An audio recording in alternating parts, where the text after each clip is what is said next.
Yeah. Yeah. Yeah. Back, baby. We back in the building, y'all. Back, baby. I want to let y'all fellas know right now. All right, what's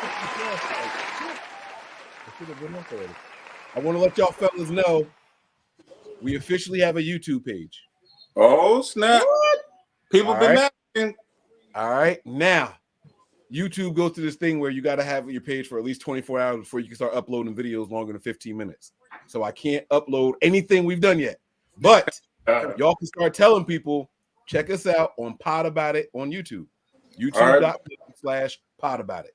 That's You're gonna have to send me that link because people been asking, like, where's the podcast based out of? And I was like, we don't have it up and running yet. We just recording and we're just gonna hit everybody with a bunch of episodes at once.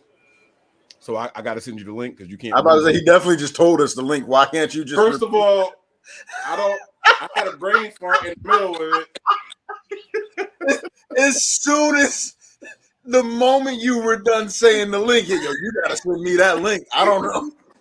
I ain't been knowing what to tell people. Exactly what he just said to tell people. You know, fix your camera, yo. Fix your camera. Ain't my camera. I ain't. It's.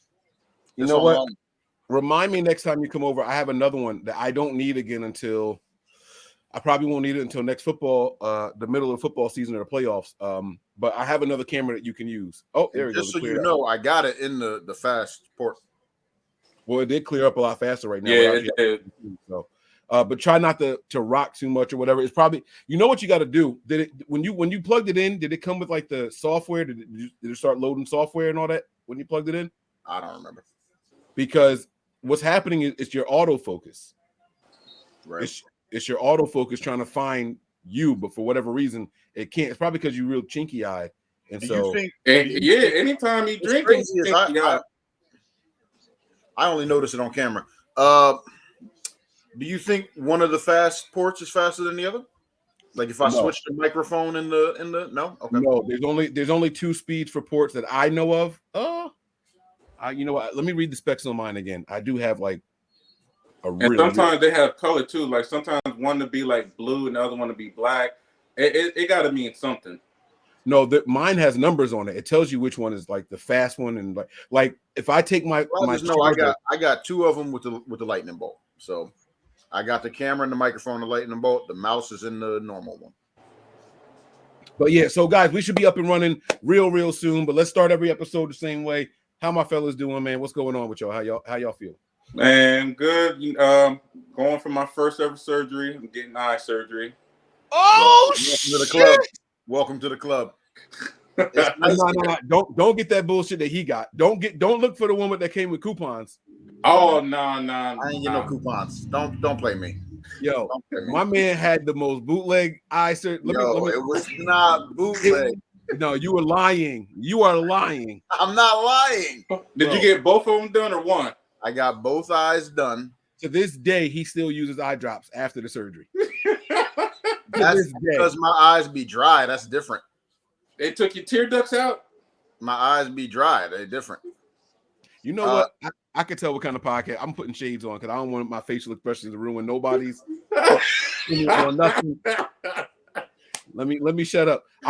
G, why are you getting the surgery? What's going on with you? And then we gonna come back to Duck so we can tell you about his bootleg surgery. And all right, so most human eyes are shaped spherical. Mine, it started becoming oblong shaped over the years. He got cubes in his eye sockets. He got cubes. I want to know what's the name of the specific surgery you're getting. It's called cross-linking. Basically, they're going to strengthen it and put it back to its original shape, and they're going to put a little LASIK in there as well.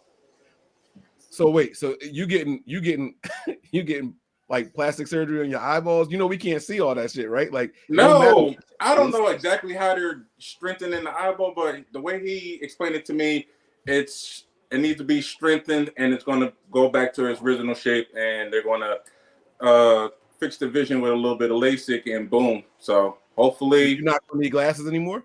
No, I'll probably still need glasses, but right now, because my left eye was bad. I just thought it was, just old age or whatever. And I'm like, yo, I still can't see that line. You know how they flip it Is it 1, 2? Give it again. 1, 2. I'm like, they're both the same to me. They was like, honestly, no matter what, your left eye is just, jacked up. So yeah, when they only doing one of your eyes. What was that? They only doing one of your eyes? Yeah, just the left one. The left one is horrible, bro. You're talking about the LASIK. What was that? They're only doing the LASIK in your left eye. Yeah, they're doing the cross link and the LASIK in the left eye. Wow. Wait. I was gonna say that I didn't understand how they were doing a little bit of LASIK because the way LASIK was explained to me when I went for my surgery. But if they're only doing one eye, that's literally a little bit of LASIK. Yeah, it's like. So well, I thought you said your eyes. I thought you said your eyes were oblong and not spherical. No, just the one eye is like out of shape. It's not spherical. It's shaped like a cone. They're saying that's why everything you see is like really fuzzy and it's like on an angle like this. You would have eventually been legally blind out of that eye. Yeah, that's what they say. If we would have left it the way it was, like eventually, it would have got progressively worse. Yo, can I go bowling with you the first time you use your new eye? My new eye. Wow. You know what? I'm going by Kano after Tuesday. After Monday. So that is funny. All right, so go ahead. So are you nervous about it? Of course. And mind you, me watching movies about everything that can go wrong don't help. One of the movies was Final Destination. The lady decided to go get LASIK, and got her eye burnt out. I was just like, so. Well, raise your hand if you've had surgery on your eye before or eyes. And so, G, you're gonna be joining the club. You're the only one left out, man. Yeah. You have eye surgery, Mike? Huh? When did you have eye surgery? Oh, we'll get to mine. They pulled this whatever up. And yes. That's right. I forgot about that. And then they just sizzled that shit. Like they took like you ever see the soldering iron thing where you melt the metal? They just took that shit and just right in my eyeballs, just and singed them up. I had like skin growing out of mine. Mine was quick. So, are you nervous? Yeah, a little. When is it? Monday. Oh, it's like soon. That's like right here. That's now. That's why y'all want to do date night this weekend. You trying to get your last ones off. First of all, I can still see out of my right eye, and you know what they say: when one eye, one sense is down, the other gets stronger. So what sense you want to get stronger when you? So does your wife know you only saw half of her during y'all's wedding day? Like I didn't know what she looked like. Babe, stop laughing.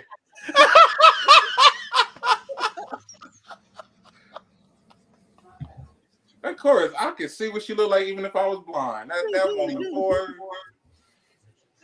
We're trying to get some coochie credit.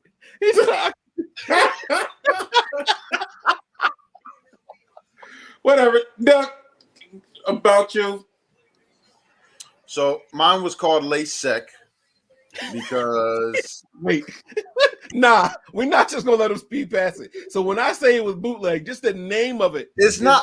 There's like 20 different types of eye surgery. People only know hey, about Mike. LASIK. Yo, hey, they real gave quick, nigga a menu to do. You know how when they be stretching the names for medicine, I'm like, yo, they really stretch the name out like Vesuvia and whatever. That's what it sounded like they did with your procedure. What is it again? LASIK? LASIK is the same way LASIK is spelled, just the E instead of an I. That's all. LASIK. I'm like, why y'all gotta be different? You know what's for your so the thing, LASIK, right? What they do with LASIK, and that's why I said a little was weird.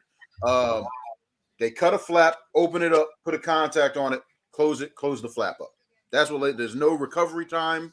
You're instantly ready that day. Like when you walk out of there, That's not what I read about with LASIK. Was they used to, use a laser to scope your cornea and whatever, so it can catch. So that's what they did for me. That's what LASIK is.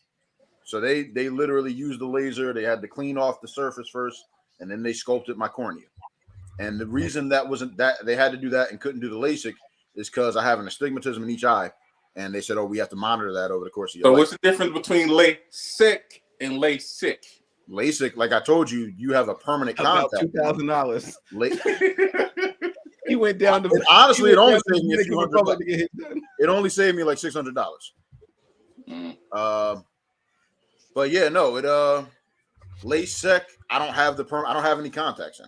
They just how when people try to put fake the optimal French shape of my cornea. word on the end of something to make it sound all. That's what he sound like he doing with this LASIK. It's French. Might be. So, And then I did have it's a longer recovery, right? Like I said, LASIK is immediate. LASIK is my recovery period was like 3 months. Like I was taking medicated eye drops for like 3 months. he's still taking eye drops, bro. Don't let him try to. They're tell not you medicated. There's literally you can pick them up at Walmart, like, and that's a choice. I don't need them. It's a choice. Don't use them for a week, then. Oh, I don't. I probably only use them like once a month now, if even. Yeah, they sent me my eye drops. Like, oh, my eyes feel dry. Let me put some eye drops in them. That's all. I don't do it regularly anymore. What's new with you, Duck, man? How you doing? What's going on with you? G getting surgery. We got a couples night coming up this weekend. Well, not couples. We changed it to group night out for the people that don't have a significant other that want to come. So we don't have to go. No, you going. What? You already going. I know you got 2 obligations with some friends that I never heard of for a birthday party or whatever. In this moment, what's on my mind? I want you guys to know that I bought Duck a very high-tech camera, right? He did. And he really did. Just hear me out. The reason why he goes blurry is because the cameras are reflective of what he sees. So his LASIK surgery, when it goes blurry, it's a reflection of how his vision is. Nah, my vision is never blurry. I don't have that problem anymore. There's no amount of alcohol that can make my vision blurry now either. That's courtesy of the LASIK.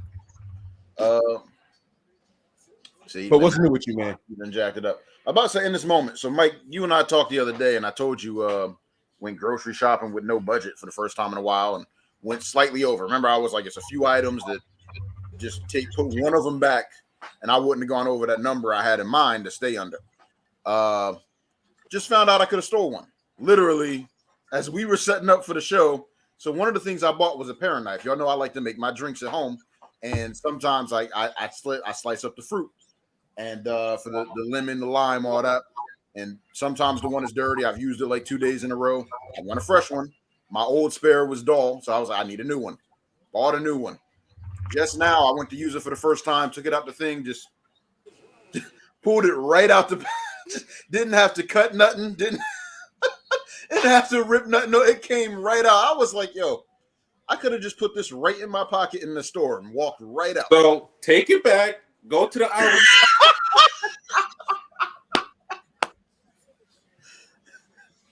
He trying to get you to be a felon. That's crazy. Hey, no, some of the states now I'm talk about so if it's under a certain dollar amount, they're not prosecuting it. So I bet you it was under 50. I'm so honest that, like, back when I was in high school, I would have tried to just walk out of there with it. But now, that thought never even crossed my mind to, let me see if I can just get this out without having to cut it open. Yes, I'm doing better in life now, so I ain't stealing no more. I'm not, though. I'm actually doing much worse. I want y'all to see my eyes. I changed my mind. I want y'all to see my eyes. This is the time that I should be stealing as much as possible. I should put that skill set to use every day. Not me, bro. When I was struggling, it was a babe. Watch the front of you. Right behind it with the Prilosec. Right out the box, in the pocket. This is the time that I should be on my nonsense. Wow. Just wow. I don't even know what else to say about y'all too, man. Yo, hey, can we come up with a signal real quick? When we are discussing certain topics going forward from now on. G, can your wife see the screen? No. Can she see me?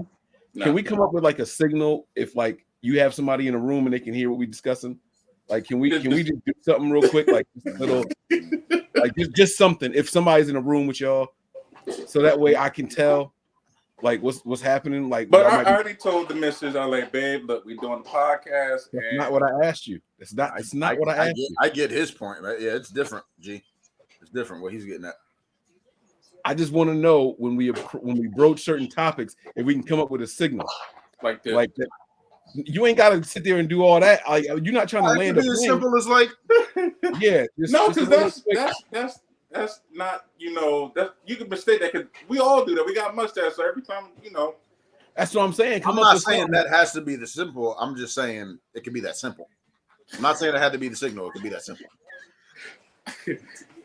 Man, I sure ain't hungry. That's overcomplicated. You can't do that. Was it over? No, I can do it. It just I feel like that's obvious. Man, I am hungry-ish. Hungry for these bitches.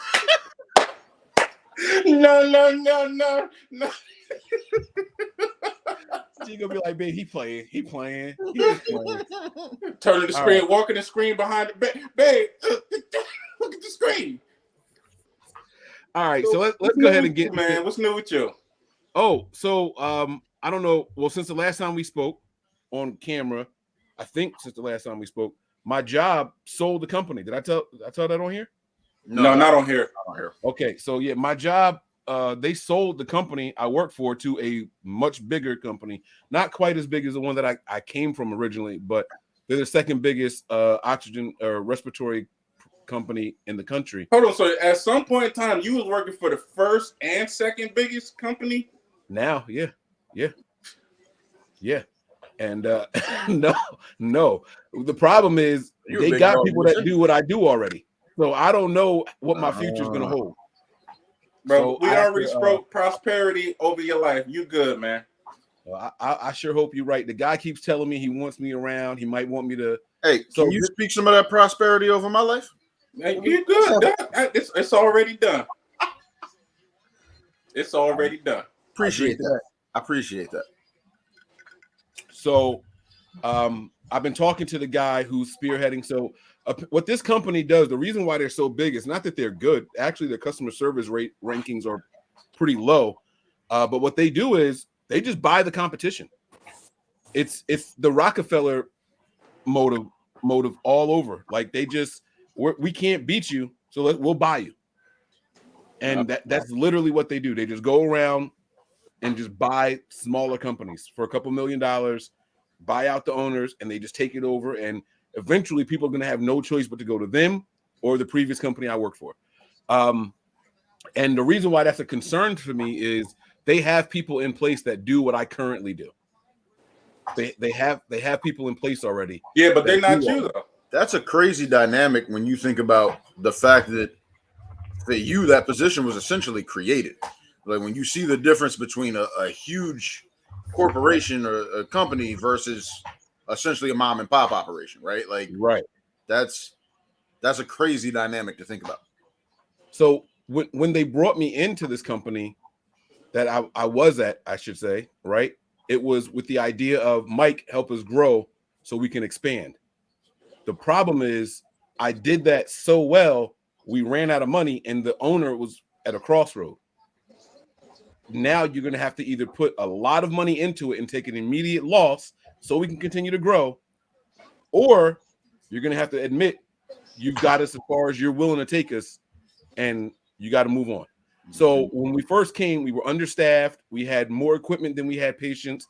And I came in, I did my thing. You know, we go with the consultants and all that stuff. And I got shit shaking over here. We were at the point where we had no equipment left in the company. Everything was on back order. And he was like, I don't want to spend that kind of money. I don't want to spend that kind of money. I don't want to spend that kind of money. So what he did, I went into a meeting, the last owners meeting that I was in, we were sitting at the table. And I said, look, this is where we are. We're at this crossroads. I said, every major company in the entire, I don't care what the industry is that you're in, every major company has been at this exact point. And what you're going to have to do is go all in or you're going to have to sell. At the conclusion of that meeting, they said, Mike, you no longer have to come to these meetings anymore. And I was like, oh shit, what does that mean?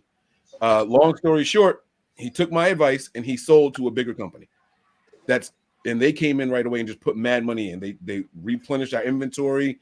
We were so out of inventory that they were telling me we need to start getting rid of drivers. So when I first came in, we were short staffed, we had extra equipment, and we just couldn't get it out fast enough. I came in, I hired 4 or 5 more guys in each office. We ran out of inventory, and he didn't have a plan to grow at the pace that we were growing. So then they started making me lay people off. I ended up having to fire 2 guys. And now where we are, they made the purchase as effective May 1st. They made the purchase, and they're telling me, Mike, we need to start hiring more people again. How do you want to do it? What kind of things do you want to do? So they are working me into it, but I'm still nervous because the merge isn't complete yet. We're still operating underneath the old business name until June. When June comes in, that's when we're going to be underneath the new umbrella. So I'm going up to Bethlehem, Pennsylvania. It's over an hour, 20 minutes away from where I am. I got to go out to Bethlehem for training for a couple of days, the next couple of weeks. Make sure you drop in on our other co-host. Is that where she is? Yeah, she's literally one town over from Bethlehem. Oh, I didn't know that. Okay, that's where Blizz grew up. Got you. Okay, so yeah, so then I'm gonna try to do that. But why does my screen keep blacking out? Oh, so you going to the boss's meeting? That's what's up. Oh no, I'm sorry. She's in Bethlehem. That's one town over from Allentown. She's in Bethlehem. Yes, it is. Yeah, it's right by Allentown. Yep. So long story short, I'm a little nervous, but I am going out there to be trained up. And the guy was telling me, he was like, look, we do have people who do what you do, but from what we understand, your value in the company is much more than what they had you doing. You were just so busy that they couldn't have you doing more. He was like, we want you doing more. He's already told me they plan on buying 3 or 4 more companies, and they want me to spearhead certain departments. They were asking me if I'm willing to relocate to Virginia and da da da. Like, and I'm like, whoa, like, that's a major step. No, you can't go. I tell him I said you can't go. What happened to the prosperity? And it's already spoken, and now it's right where you at. I would like to live closer to you as it is. I can't. You can't go to Virginia. That's selfish. Well, it turns out it would be like a temporary thing. Like if we acquire another company, I would go there, spearhead it, teach our ways and all that stuff. And then I can come back to where I am. So it's kind of like a temporary thing. Yeah, a coworker of mine, her husband was like the regional manager for whatever shoe store, and they would live place to place. Like he would go months in advance and just like live in a hotel while she looks for a house, and he's already there. So right, that's my last job. If life hadn't happened the way it did, I would have been on an assignment in Indiana for 2 years. Which is funny. Like if I had been doing that, I would have been laid off. Right. So, but it would have been for the same purpose. We were opening a new office. They wanted somebody there. They actually came to me, asked me if I could do it, and I can't. Like too much is happening right now. So basically, I'm back to trying to prove my value and worth to a bunch of people that I've never met before. Man, you got it. You don't even have to. You got more charisma and charm in one arm than the whole people got in your entire body. You got this. I just got to stop being nervous. I have to like my confidence. It's not that I'm not confident. When the company is this big, you really feel like, do they need me? You know what I'm saying? And like that's really what it comes down to, especially when their motto isn't growth and customer service. That's what I specialize in, right? I can train growth, customer service, logistics. Like my title was logistics coordinator for the entire company, supervisor and logistics coordinator, right? And I was over all 3 of the offices that we had. This company, like I said, they're nationwide already. Like who is Mike? You know what I'm saying? Like that's really what it comes down to. And I don't know. I got who was Michael Jordan before he became great? He had to prove his value though. Still, exactly. You got it, bro. Well, we'll see what happens. I'm gonna go in there. Ain't no way see what happens. You're gonna wake up tomorrow. You're gonna walk into greatness. Speak it. I'll take it. I'm not gonna argue it. But look, we were talking about not going to the couples night, not just because of the other obligations that I have, but because of he tipped that. Because of just financial reasons. Like I'm also concerned about potentially being let go in a couple of months. You know what I mean? So it was like, just in case they decide to move on from me. What's the nest egg? You know what I mean? How long can you survive until I find another job? As fate would have it, I was just offered a really, really nice position with another company, making $20,000 more a year than what I'm making now. But it will require a lot more work. The way they were talking was, Mike, if you stay with us and we can find you doing something, we can let you work mobile. So like you don't have to go to an office.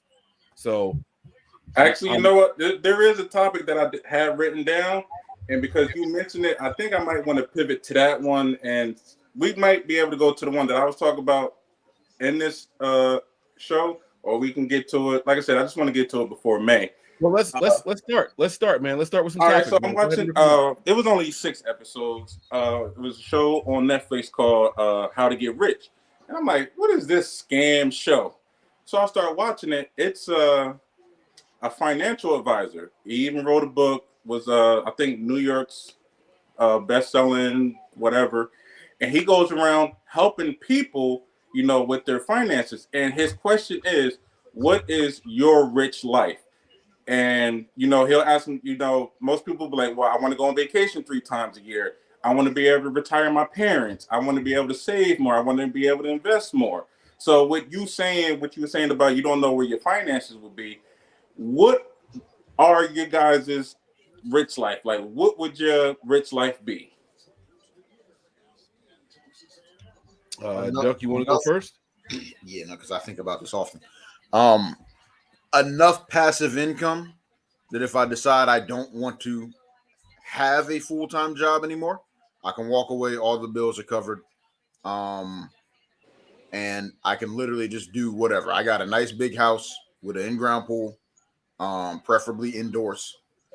And yeah, vacationing several times, but not like I want to be able to leave the country at least twice a year and not have to be like, dang, like I'm really like penny pinching to make this happen, or you know what I mean? Like taking a hit to make it happen. And I want to be able to take like a weekend trip a month. And I'm a long weekend, like a Thursday through Monday type every month. And that would just be domestic. Like, and then just other than that, like, eventually married with kids, right? And just make sure the family can have whatever they want and not have to like, oh, we'll see. Right. I know we all went through that growing up, but oh, we'll see. Like I hate the idea of having to say that to my kid. And when I eventually have a whole family, like I don't want to have to do that. Like I want to know that I have it. And if I am saying we'll see, it's not because we don't have it and I got to see if the money's right. It's because have you earned this? Are your grades right? Are you behaving? Like you doing the chores that we assigned to you? Like if I'm doing a we'll see, it's got to be for different reasons than yeah. Okay. So yeah, it's literally just I want to be comfortable without worry. And I don't want to have to work a 9 to 5. Word. Mike, what about you? What does your rich life look like? And real quick, the passive income thing, y'all know my plan is real estate. I don't think of that as work. Like even the work I do on my home, like that's easy to me. It doesn't feel like work. So if that ideally that would be my picture of passive income. I'm okay with that. Having to do the maintenance, having to find the tenants, and eventually you get big enough that you outsource that to a rental management group anyway. Yeah. I think I am basic enough right now where I want to be able to do what I want to do. That sounds like, hear me. I want to be able to do what I want to do. No, it's your rich life. What does Mike rich life look like? Right. Like I want to go to work and come home and spend time with the kids. And I don't want to have to worry about finances. To me, that's rich. Not wealthy, that's rich. I want to be able to put my bills on auto pay if I want to.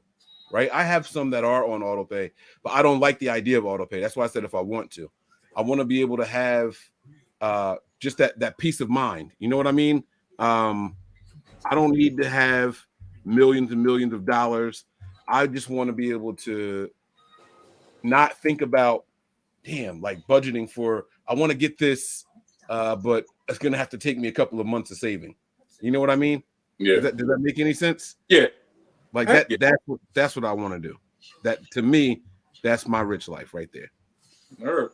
And honestly, what you guys said is pretty much my rich life, living comfortably, not living check to check, not, stressing over bills, unexpected car repair, the kids or, anything. Just, hey, look, I want to go to Dominican Republic tomorrow. I want to book this exact resort. I want these amenities. I want this. And boom, we out. And like how I did my finances, I did it way back when I started with the state. I was 18 years old. I kept getting overdraft fees. And I called the bank, to see if they could reverse it. So they said, well, Mr. Lane, we see that you're paying bills out of an account that you also use as your leisure money. Why don't you open up a second account, checking account, and use that to pay bills out of? I've been doing that for over 10 years now. And now I got to the point as well, because most times when you pay your bills, this bill might be due on the 5th, this bill might be on the 26th, this one is on the 13th. They're all spread out. So one day I called all my bills. I said, what's the latest I can have my bill pushed to? Most of them said 26, 28, between like 26 and the 30th. I pushed all my bills out to those dates, and I put everything on auto pay. Nice. And as far as like the house stuff, I think we all have like a realistic house in mind, and we have a fantasy house. My fantasy house got a bowling alley, it got an indoor-outdoor basketball court, pool, and man, all kind of stuff.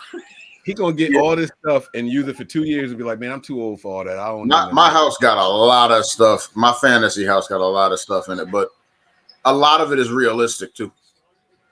So yeah, like I want room for a basketball court. It don't have to be an indoor one. I'll take an outdoor one. like half court though, right? You don't need half court. So Mike knows some of the stuff that saved save for later on Amazon. One of them for the year is funny. It's real funny because the shift has been crazy, right? So I've had it was an inflatable like hot tub, right? For years. It's only a few $100. Only a few $100. And then I started again. I'm on this job hunt. Once I found out what I was qualified for, I'm landing one of these. And when I do, oh Mike, I done up the caliber of hot tub. I'm looking at the real thing. Now, rewind from today to last week. I picked up my baby. We go to Walmart the next day. I bought this inflatable tub. And so we halfway there. We inflatable pool. Blew it up outside. Started filling it. And I use a laundry hookup from my basement, an old laundry hookup. Started filling it with cold water. And I was like, yo, this is going to take too long. What can I do? And I was like, that's cold water anyway. Hooked up the other hose to the hot and did that. And I hit up Mike a couple of days later. I was like, Mike, I think I'm ready to empty this pool, put just hot water in it, get a chick over here, and we go skinny dipping. As long as she don't mind, the neighbors next door can see into the yard. I'm there. I got it. Hey man, hot tub on the budget. Yep. Hey, look, put an air hose in there. Look, now you got bubbles. Look. Oh my God, y'all are crazy, man. And it's like it's little stuff. I think I'm over the whole like the big thing. I think because it's hard to say, right? When you start making a certain amount of money, and the I money was about to say up. once you hit an income level that allows you to do certain things, like once you're at that point where the bills are comfortably covered, and you start thinking, oh well, what are some of the little, even if you don't think luxuries, but niceties that I would like to have, and that's all that costs. Well, I make that and the money that don't cover the bills twice a month. Like, let me go do that. You know what I mean? Mm-hmm. Yep. Because I tell my wife all the time, I'm like, babe, I want this. I said, this is why God not gonna let me be rich. I said, look at this animal. I don't even remember what kind of animal it was. Remember that video I sent you, Mike? It looked like a big gopher. I don't even know what that is. I want it. Like, I don't think any of us ever truly get over the big stuff. I think our minds sort of go, you get used to the life you're living and realizing how out of reach some of that stuff is until all of a sudden, oh, it is in reach. You're like, well, that was in the back of my mind all those years ago. That was something I was considering and wanted to do. So I think there's still room for it to change. And the one thing that the guy was saying, because he was dealing with one client, she was, getting $25,000 a month for child support. And she has a financial advisor, and he was against her paying him a percentage. He said, no, find you a financial advisor that you pay hourly, because that percentage could cost you thousands way down the line. And I was like, wow, I got to keep that in mind if I ever come across, some money. That was just like one of the tips I picked up. I was like, all right. That's crazy. $25,000 a month, and just barely making it. Like some of these people had like bad spending habits. I'm like, I know, That's not a bad spending habit. That's just stupid. no, that is. She lived in a $15,000 house. I mean, a house that cost her $15,000 a month. No, $10,000. I'm sorry. I'm just like, And you know what it is? Because in her mind, this money is going to continue to come in. So Yeah. I could just do that. yeah, People think short-sighted, man. Like I don't ever want to live above my means where I'm dependent on somebody, because God forbid whoever she's getting that alimony from or whatever they pass. Now what you exactly. gonna do? And mind you, her daughter was struggling to even get to college, like get her tuition paid. And here you are riding around in a Ferrari, shopping on Rodeo Drive, and all this other stuff. I'm like, yo, that's Right. crazy. Child support. And we all had this conversation before, like, yo, no kid costs that amount of money a month. Even if you had medical expenses, no kid costs $25,000 a month. Like, that's crazy. I'm like, if I need to give you $25,000 a month, then the kid needs to come live with me. Right. And that's always been my other thing. If you can't make it on whatever you're making and No. you need X amount, you really shouldn't have a kid. You can't afford the kid.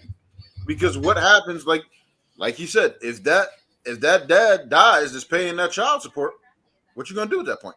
If you need Right. that much money. Or loses his job. Or Now he's just making $100,000 a year. Now what you gonna do? or she ages out of child support. Well, that's gonna happen soon because you said the daughter part went to that college. always, that's the Yeah. part that always Child never- support stops when they finish college. Yep. That's wild. That's wild. No, I mean the whole vacations and all that stuff. That's something I want to do now. I don't think that's considered like my rich dreams or nothing like that. But Oh no. See, but that's another thing. Mike, you and I, we travel different. Like I leave the country more often than you. You know what I mean? Like, and then the way that I travel, that I experience those other countries is very different. Like I'm Right. there for like a week and a half at a time, and like I'm immersing myself in the culture and everything. And that's what I want to do. Like, I don't want to just go to a country, stay on a resort. Hey, what you do? Woke up, walked around the pool side, order some, room service, then really leave the resort. Like, I want to be able to have money to go to that resort, look for different excursions, experiences, whatever, and then, just live, like you said, just immerse myself in everything. Yep. And so last year was the first time I ever went to a resort. And because before it was always like, yo, I don't want to do that. Like if I'm spending this much money to leave the country, like let me go be where the people are of that country. Now I know I got to incorporate the occasional resort trip because now resorts are like we were at a resort that you could literally swim with dolphins if you wanted on the resort. Like that's different. That's not just a fancy hotel. Certain resorts are a hell of a time. Yeah. But I do get what y'all saying, man. All right, that's not bad. What else we got? Hey, listen, man. NBA finals, well, not the finals, but Conference finals. Conference the finals. conference finals are going on. Only one of us have a team that's represented. Doug, you don't really cheer for the Celtics anymore, right? Oh, no, that's right. I will say I was actually happy to see they made the conference finals. So Okay, so maybe it's weird. That comes in waves. My Celtics fandom comes in waves. Yeah, because I'm like, I didn't hear much about your Celtics fandom last year either. No, it's been years. I told y'all before, when they put that big three together, I'm rooting for them until they break them up. And I was like, yo, they took this a year further than what I wanted to do. Like they kept them together 1 year longer than what I was really into it that whole time until that last year. And so now it's literally like every few years I'll get into the Celtics and then I'll fall back, and then I get into them and I fall back. And it's been waves like that for years now since they broke up that original big three, Pierce, Garnett, and Allen. So were you a fan of one individual and then they went to the team? I just really liked, I want to say that was my senior year of high school when they put those three together. And I was looking to start rooting for, start watching basketball. And I was like, I always knew Paul Pierce was good. I like Paul Pierce. And I was like, yo, they getting Paul some help. And I was like, and then like they doubled down on the help. I was like, yeah, I'm picking them to win it all this year. And I'm going to rock with them until they break them up. That was what that was. Literally just on a whim. Like before then, I never like rooted for a team, never paid. I would watch the finals, but I never really paid attention. So I mentioned it because I want to know what your guys' thoughts are on the NBA's playoff positions and things like that now, and the play-in games and all that stuff. Do you think it really puts the best teams in there? Like, let me go first. Because all right, I mean, All I'm you gonna say go is that I think it's dope that I think there is a lot more parity in the NBA than the NFL. The fact that you have a 7 seed and an 8 seed in their respective conference finals. How often do you see that in the NFL? Yeah. You see it. Oh, stop it. Stop. No, it's been a while, bro. No, it's been a while since I've seen the Bengals climb to the conference finals. My Lakers are a 7 seed. They didn't get us getting past Memphis, let alone getting past Golden State. And look where we're at. The Bengals a couple years ago made the Super Bowl they were like a wild card team. Before that, when was that? You going back to the Giants? Oh, my Packers. The first year I became a Packers fan back in 2010, we was a wild card, came in and won the whole thing. 2011. Okay, but that's over a decade ago. Yeah, that's over. Like it doesn't happen often. The Giants, probably. That's what I said. I said you're going all the way back to the Giants. A decade. Yeah, but the Giants last year made it out of wild card round. They were the last seed. They made it out of wild card round. They beat not to the conference championship though. Yeah, but I'm just saying, like they advanced though. I'm not saying they can't advance. I told you that if the Panthers made the playoffs this year, we were going to be playing the Cowboys in Dallas in round 1, and I liked our chances of beating them just because of the way that the teams are constructed. I'm not saying that lower seeds can't advance, but to get to the conference finals, to get to a shot at the championship, yeah, you don't see that. That don't happen often. What are your thoughts, G? I know you said you wanted to go first. All right, so I don't like the play-in tournament because you're giving teams that should not be in it a chance to be in it. There was an idea floating around during the bubble, during the pandemic when basketball but started getting talks of restarting. They were saying, look, the playoffs are a little, not dragging, but they're not as entertaining as they used to be. Let's do it how the WNBA did it. The top 16 teams get in, regardless of conference, division. Top 16 teams go in. Now, the reason why they wanted to possibly experiment with the bubble, everybody was on a level playing field. There was no home or away advantage. Everybody was right there on one site. I'm still in favor of doing 1 through 16. Like the WNBA doing, and I'll even do one better.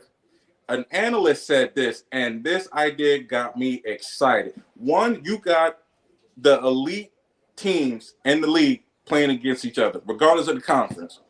And then for the teams that didn't make the postseason, that's going on to the draft. I can't remember the analyst said because I want to give him credit for it. He said to avert people from tanking, teams from tanking. Let them top pick. No, let them all play a 1-game tournament for their draft spot. The winner of that tournament gets the number 1 seed. Runner-up gets the second. The first team that go out, you pick last. I was like, bro, that would be dope. You got a dope postseason, and you got a fire way to, get teams to pick. Like, there's no more tanking. I like it. I think that would have been a good idea. That would have been fun and entertaining. I don't think a 10 seed should have a shot at making a postseason. I'm sorry. I don't think I like to play in too much. Yeah. No. My Hornets were in the play-in, and we had no business even competing. You know what I'm saying? Like it was just bad. Like we were a bad team. We shouldn't have been there. We had a losing record. I mean, that doesn't mean much in the NBA because of how many games they played, but it's not something that I wanted to see. Like we would have just got embarrassed. You know what I'm saying? So I don't like the idea of the play-in. But I will say that the teams that are in, did a 9 seed actually make the playoffs? I forgot. I can't remember if a 9 seed made it, but if it didn't, this has been probably the most entertaining playoffs in a couple of years, in my opinion. And all I remember are 8s and 7s. I can confirm that because Chicago was the 9th seed in the East. They got in, and the 9th seed was Oklahoma. And I don't usually start following playoff basketball as early as I started this year. Right. It's definitely been more entertaining. It's definitely been more entertaining this year. Right. Normally, this is when I start. Conference finals, I usually wait till they're like 2 or 3 games in. I watched last night and I'm watching them. So right. Yeah. Yeah. So that was one of the things I wanted to discuss. Who do y'all think is going to win it all? Because God knows the next time we're going to record. So let's just I'm still right now we got Miami. That's why I ask as often as I do, because I'm trying to get this weekly like we all agree to.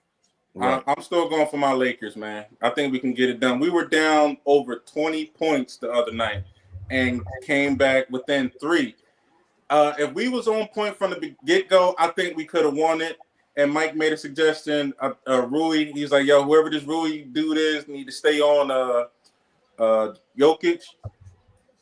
And Hachimura, his first name is Rui Hachimura. I didn't know that's what his first name was, but yeah, like he needed to be on him. They made that adjustment, bro, and I'm not saying he clamped him, but it definitely shook some shit up. And that's how we won in 2020. We had Dwight, we had JaVale McGee. They were bothering the crap out of Jokic, and Anthony Davis was free to do his thing. Mm-hmm. And you saw yesterday, every time Jokic was out, Anthony was out. When he was in, Anthony was in. So we got 2 other centers. Like we got Tristan Thompson, we got Wenyen Gabriel, and Mo Bamba. Like let them go in, bother him, pick up ticky-tack fouls, whatever. So I for the rest of this playoffs, they are my Boston Celtics, and I'm rocking with them. And we'll see where things stand. I would love at the start of next season, just for trash talk purposes, and I know it won't be a lot, right? But I would love Boston and LA. If that happened, then yeah, we gotta let the crap talking just for legacy's sake. We might have to try to get together for one of the shows, like all at the same time.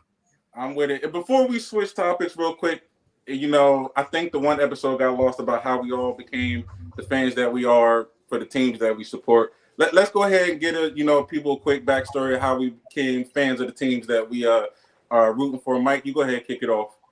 So, all right. So, I'm a football guy first and foremost. Like NFL is my passion, and I am not nearly as passionate about any other sport. So let me be very, very clear. I'm a 49ers fan. Became a fan because of a playoff game when I was younger. My mom is a Cowboys fan. My dad's a Giants fan. I don't remember which one of those teams were playing the 49ers. I didn't even know they were called the 49ers. I was super young, like 5-6 years old. And I remember it's probably everybody. I was just about to say it's probably the Cowboys. The Niners and Giants went at it in the 80s and 90s also. So that's why I don't remember which one. But everybody in the house was cheering for the other team. And I made a comment that y'all are being mean to the team in red. And my mom was like, well, you want to like them, then you start cheering for the 49ers. I was like, okay, I will. And I've been a 49ers fan ever since. It also helps that my stepbrother at the time was a 49ers fan as well. So it made things a little bit easier. You know what I mean? Like you look up to certain people or you hear someone talking about a team and you think, I'm going to take that knowledge. That's barbershop talk. Like I could go in there and give him a little something because I heard him say it, so that also helped as well. That's how I became a Niners fan. As far as basketball goes, I'm a Charlotte Hornets fan. One, my family's from Carolina, but 2, when I was young, they had a really good team with Alonzo Mourning, Larry Johnson, Muggsy Bogues. You go back to the Space Jam era. Like Curry was over there.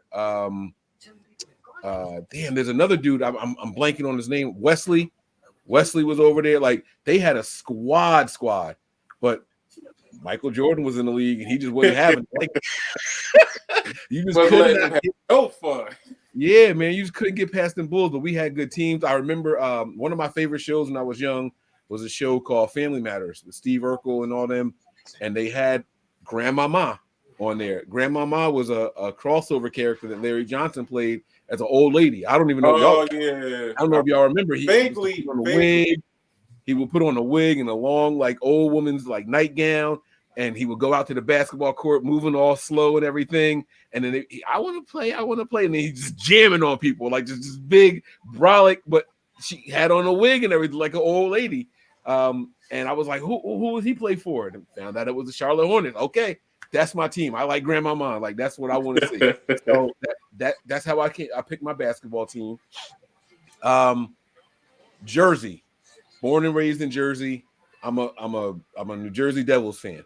I don't know what's going on in hockey. We were in the playoffs. I have no idea if they got eliminated yet or not. But they're out. They're out. I just checked the other day. Yeah, we got bumped off. We lost in overtime. I was gonna say it was 2-1 at one point, and we came back and won a game. I don't know if we ever won more than that one, but so I claim the Devils, and then I claimed the Phillies as my baseball team. Interesting story about that. I was working for the state. This was probably in like 03 or something like that, and I went to go do a delivery. No, I had to pick up something at this center. Damn, I can't remember what it was called, what the name of the center was. But we went there to pick up like our Xerox paper and all that stuff. It was off of Stuyvesant down the road, and you make a right. And there's a lady that was working there at the desk, Deb, and she was telling me about the Phillies mascot. One of the guys that worked there, his child came up with the Philly Fanatic mascot, or maybe he did, or something like that. But she told me this story about how the Philly Fanatic, it's just like this green thing. It looks like something off Sesame Street, right? And it used to have this thing where you push in the stomach and like this long tongue would pop out and like wave, like it was air, right? And so the Phillies were going around and like promoting the team and everything, and they went to this like special house for like special children, like special needs children, right?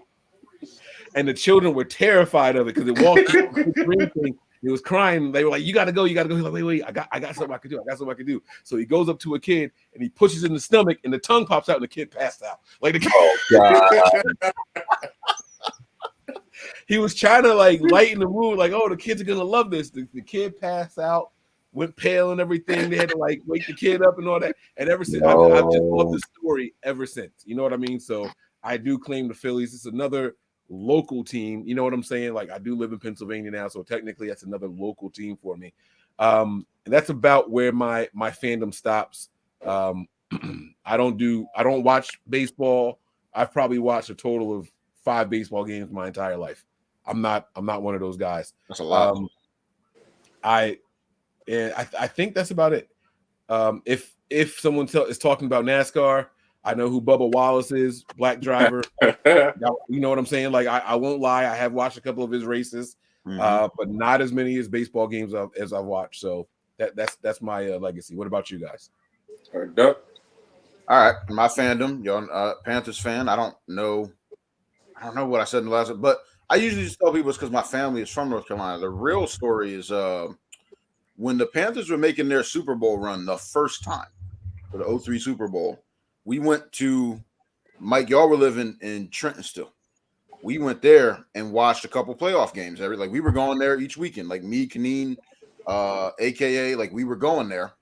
And I remember Jake DeLome threw an interception and literally like went on the sideline. Like he was mad about it.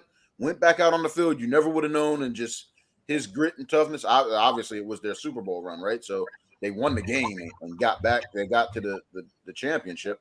They didn't win it, but they got to the Super Bowl.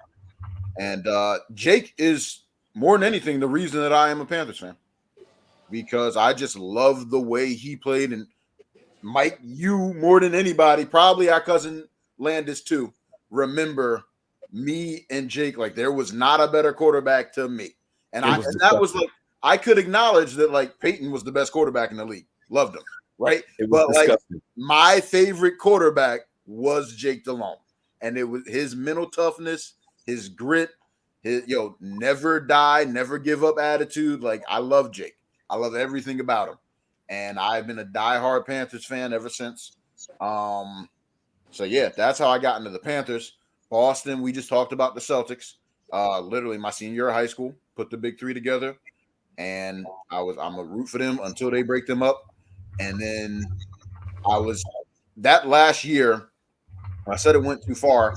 I got to a point where I felt like this isn't a temporary thing. I think I'm a fan for life. And that's why the waves come and go. Because like I've rooted for Golden State in certain periods because I like Steph and he's from Carolina. But other than that, I don't think I've ever rooted for any other team.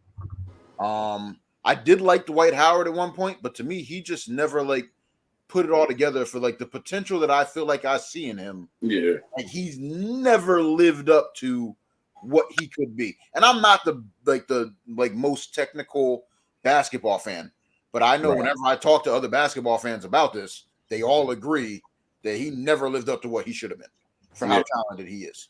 Agreed. So that's that. And then it's funny, Mike, you mentioned the Devils. Y'all called me, was it last week, and asked me if I had a hockey team? Off and on, I do occasionally think to myself, I should root for the Devils because Jersey doesn't have anything else. And I'm from like at least we used to have the Nets, and I would occasionally root for them before I started shooting for the Celtics. Because Jason Kidd was the man. Yeah. Kidd and what's my other guy's name? Kerry Kittles, Richard Jefferson. Richard Jefferson was probably the other one. No, it wasn't Jefferson. What was the first name you said? Kerry Kittles. No. Richard Jefferson. No, who? What's White Chocolate's name? I can see his face. The white what? No, wait, not White Chocolate. I think he was with the Magic. Jason Williams. He played for a mixture of teams. Yeah, he left the Nets after a while and went somewhere else to do that. Was it Jason Williams? No, wait, what's the dude's name that killed his driver? Jason Williams. That's a different Jason Williams, though. Yeah. No. I think it might have been Jason Williams. He played for the Nets, didn't he? That's not who I'm thinking of. It wasn't Williams. No? Was he famous? Was he a role player? He was a good player, but he did go to other teams after he left the Nets. He was on a few other teams. In fact, I remember thinking like, "Yo, his career has lasted much longer than I thought it would." Van Horn? No. But it don't matter. I've definitely rooted for the Vince Nets. Carter? Yes, Carter. Vince Carter. He came later on. And it's funny because I was thinking Vince Carter, but I was like, nah, he came later. But yeah, Richard Jefferson was there. Buck You're Williams, saying later, but it was when they were still in Jersey. Yeah, they were still in Jersey, but yeah, it was the end of his career, but still, he was still a big name. Yeah, he's still in his prime. No, didn't he go to other teams after Jersey? Yeah, he been to Atlanta, Dallas. Yeah, he wasn't a young player. I knew he was older when he was with Jersey, but I'm saying like he was there, and it made it easy to root for Jersey because they had between Kidd and Carter, like that was a fun time. Even though I'm tuning in to watch the Nets from time to time. You know what I mean? But I never claimed them as my team back then. So I think the Celtics are the only basketball team I've ever outright claimed as my team. And then, once the Nets left, the Devils are all Jersey has. So I have been trying to talk myself into rooting for the Jersey for years, not just because it's the only. Even before the Nets left, I was still saying, I should claim the Devils. I still go back and forth on that just because I'm not into hockey. But I think if I ever do, I'll start with the Devils and then probably look at the Carolina Hurricanes. So Stephon Marbury was there. They had some guys. They had some teams. Kenny Anderson, Sam Cassell, Kenyon Martin was there at one point. I mean, but I'm not sure which one it was that really sent you over top. Anthony Mason was there. Alonzo Mourning played. It was Carter. It was Kidd and Carter. Oh, definitely Carter. Okay. It was Kidd and Carter. Yeah, it was Carter. And didn't you have a college football team too? I do have a college football team. I was going to get to that. Okay. But I was going to say baseball. I can't get into baseball. Me either. It's mind-numbing. I've tried to watch the World Series. Me too. When Chicago went for the first time in years and won, I was like, "Oh my god!" Chicago went, I was in Chicago. You were in Chicago when I remember clinched the World Series berth. I was in Chicago. That city. First off, if you've never been, go. Preferably spring, summer, early fall. Yeah, I've been in the winter. It sucks, but Chicago is a great city. I'm not big on cities, but Chicago is probably my favorite city that I've ever been to. I love it. Nah, bro, you should go. I'm pro-life. I'm pro my life, and Chicago is wild west right now. I'm not going to Chicago. That's fair. Bro. Especially if you don't know anybody that lives in Chicago to tell you where to and where not to go. Right. See, and my first time going, it was I knew somebody. So I would be too paranoid to enjoy myself anywhere I went. I'd have my back against the wall in the corner all night long anywhere I went, and I wouldn't enjoy myself. My first time going, I knew somebody. My second time going, me and my boy, we were like, "Yo, these flights are cheap. Let's just go for a weekend." We did that, and then the third time I went was for work. So It was cool. But yeah, no, baseball. I can't get into baseball. That was a cool night though, to be there when they clinched that. Like literally, like you heard, we had to walk outside because my boy lost his phone, right? So we had to walk out the bar to try to backtrack and find his phone. But the moment that game was over, not just the bar, literally the whole city erupted. Like, I remember talking to you about that. It was wild. It was wild. So that almost made me was it the Indians? Because Chicago has two teams. The White Sox and Red Sox. No, the Red Sox are Boston. No, I'm sorry, my bad. White Sox and Cubs is one of them, right? Chicago White Sox. Chicago Cubs and White Sox. Okay, so Indians are Cleveland. So yeah, I don't remember which one it was. It was one of them that made it. But I was almost a fan of that team for a while, but I still can't get into baseball. And then football, college, Ducks. Yeah, the name is Duck. So when I got to college and was looking for a college team to root for, why not Oregon? Little scrappy kid, Jeremiah Masoli. What's his name? Chip Kelly running the offense. Like his offense was electric. Like couldn't go wrong. Like I loved it. It was one thing that it was a mascot with my same nickname, but then the team was actually good. Like they had a shot at making the back then there wasn't even a playoff, right? It was just college football games. Yeah. They had a shot at it every single year. Like it made it very easy. So I enjoyed it. And then other than that, like they're not team sports, but I'm into wrestling. I cherry pick. If there is a team, right, senior level, Team USA. Olympics roll around. The world team every year, Team USA. I thought about talking about boxing, but you can't really like.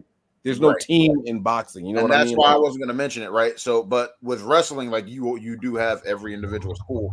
I don't have a school. Oregon doesn't have a wrestling team. Otherwise, they would be my team. So, Oregon State might though, but not the same. They're the Beavers.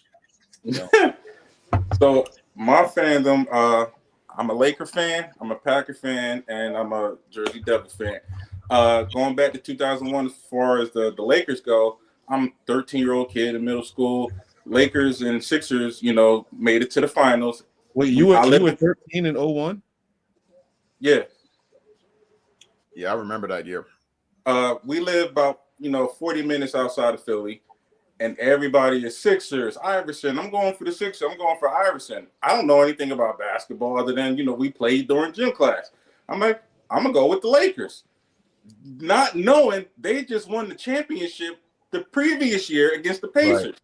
So everybody talk about the Lakers. I mean, the Lakers are going to beat them, and the Sixers won game 1. And I remember on the front of the newspaper the next day it said sweep this. And after that, the Sixers didn't win any games after that. They won 4-1. I was like, oh, I'm a Laker fan. So been a Laker fan since 2001. And it's funny because, once Kobe started getting up there in age, they were like, yo, what are you going to do when Kobe leaves? I'm like, what do you mean what I'm going to do when Kobe leaves? I'm like, I'm a Laker fan, not a Kobe. I'm a Kobe fan. Yeah. When he leaves, I'm going to, be sad, but I'm still be a Laker fan. Now, let me interject real quick. Because you said, what grade did you say you were in when that happened? He was 13, so he had to be in seventh grade. Like seventh grade. Oh, okay. You graduated high school what year? 06. Okay. So yeah, no, that follows then. You're seventh grade, 2 years ahead of me. So quick funny story about this, right? So I graduated high school in 08, which means I was in 5th grade, which was what I've always maintained about that year. My roommate freshman year of college, Mike, we referred to him as Sprinkles for various reasons. We were both freshmen in college at the same time. Which called a grown man Sprinkles? That name sounds familiar. Yes, we were. Did he ever want to fight me? No, maybe we called him one night during like a winter break or something. We were at Unc's place in East Windsor, and I don't remember why you told me to call. I don't remember what we were talking about. And I told you he's going to react a certain way if you say this to him. And you were like, no, he won't. No, he won't. Call him. Let's find out. Called him. And I was like, yo, my cousin wants to ask you a question. You asked him. He's literally whatever I said he was going to do, He did. We started cracking up on the phone before we even hung up. Like I don't remember. So we started calling him Sprinkles. I remember hearing that name. But anyway, he swore up and down to me that because he's a diehard Philly everything fan because he's from just outside of Philly. Swore up and down that he was in 6th grade. And I was like, dude, unless you were held back a year, there's no way you were in 6th grade. So yeah, just having somebody else corroborate if you graduated high school in 06 and were in 7th grade. And me trying to tell him we were in 5th grade that year. Because the Sixers didn't make the finals after that. No. I don't know. Yeah, they haven't been back. So I was like, it's not like they made it again. That was one and done for them. Mm-hmm. And the Packers was trying to get into football because these two gentlemen and their family, they're heavily into football. I would always watch around the Super Bowl, just you were hella casual. That was annoying. What was that? You were hella casual. That was annoying. So I was like, you know what? I need to get into football. I was like, I think the best way for me to get into football is if I get a team. So I go to Mike. I said, Mike, I'm ready. Help me pick a team. He made a list of teams. I went through them by the process of elimination. I said, no, you're a 49ers fan. No to the Ravens. Your brother is a Ravens fan. No to the Saints. They just came off a Super Bowl win. And he said the Packers. I was like, you know what? Effort. I'll give them a shot. We won a championship. That year I became a fan. I was like, well, this is where it's at. Been a fan since 2010. You have been loyal. I appreciate I respect that. What would you say, Mike? Oh, he must got it on mute. No, yeah, I was on mute talking to my wife. Oh, okay. It's funny because I picked winning Super Bowl team. He did. Back-to-back years. So I had two people saying, hey, I want to get into football. What team should I cheer for? And I was like, I think that these guys have a good shot at winning the Super Bowl this year. And I went down the list, same way for G that I did for the other person at the time. And what you and her in that? Who was the other person? Huh? I didn't have an ex. You the only person I've ever been with my whole life.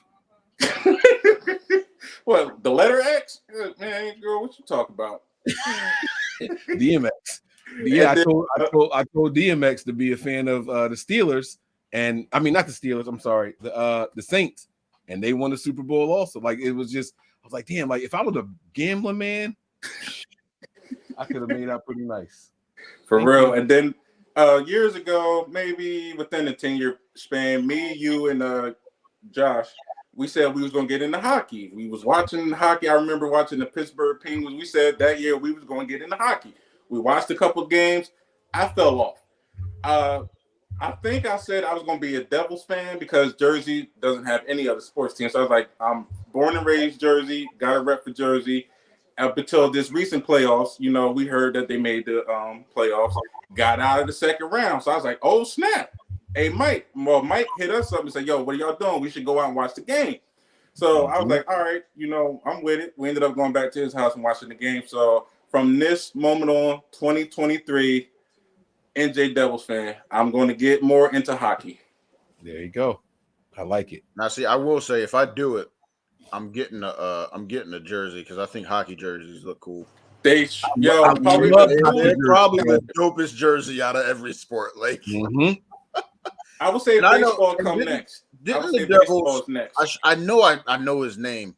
Didn't they have like a goalie who was like the greatest of all time for the longest time? Jabro. It's a French name. That ain't his name. Don't get me lying. I can't name not a player on the Devils right now. It might not be a goalie, but no, it is. It is. It is. I know Jersey. I know the Devils had a player for years. It seemed like he played for like 2 decades. Like it seemed like I've been hearing his name since like the 90s, and he just retired. I'm telling you, it was Jabro or something like. Hold on, I'm gonna tell you now. Famous goalie. It was Brodeur. I said it wrong. Martin Brodeur. Yeah, Martin Brodeur. Brodeur. That's who it was. And this man played for hell long. Let me see if it tells me how long he played. Dumb long. He was born in 72, so that should just that right there. Yeah. Where is it? Wikipedia. And that, like I said, he's been playing since the 90s. If he was born in 72, he's And I feel like he drafted by the Devils in 1990 and retired in 2015. Oh, he just retired. yeah. When you're used to hearing a dude's name your entire life, and you know what I mean? Like 1990, I was born in 89. So right. Nah, he was him. He was him. So yep. That's pretty cool. That's a long ass time to play. Hey, hockey. 35 years? That's not right. Is that right? I'm not 35 yet, so no. No. Wait. 90. 25 years. 90. Oh, 2000. Yes. Yeah, that's 25. 25 years.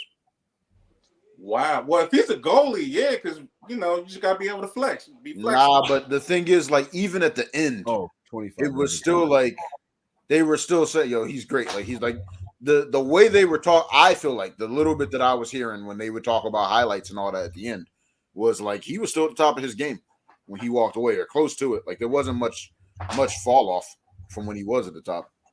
And my man was doing his thing. Made it very again, like I said, it's been a lifelong like I should get into hockey and root for the Devils. All right, so you know what? And This year, the reason.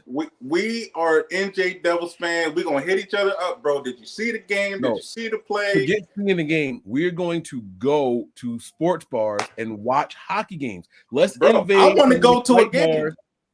All right. See, you're talking about money. And I'll I tell you I'm what scared right now. Well, once everything is no longer up in the air and everything is settled and you're good and both of you guys are good, we going to go to a game. Yep. I'll tell y'all what else. The reason y'all said that y'all thought was it the Devils they were in the playoffs, you didn't know if they were eliminated or not. The reason I knew so quick, I was like, yo, I know they're in there. Let me put on the game.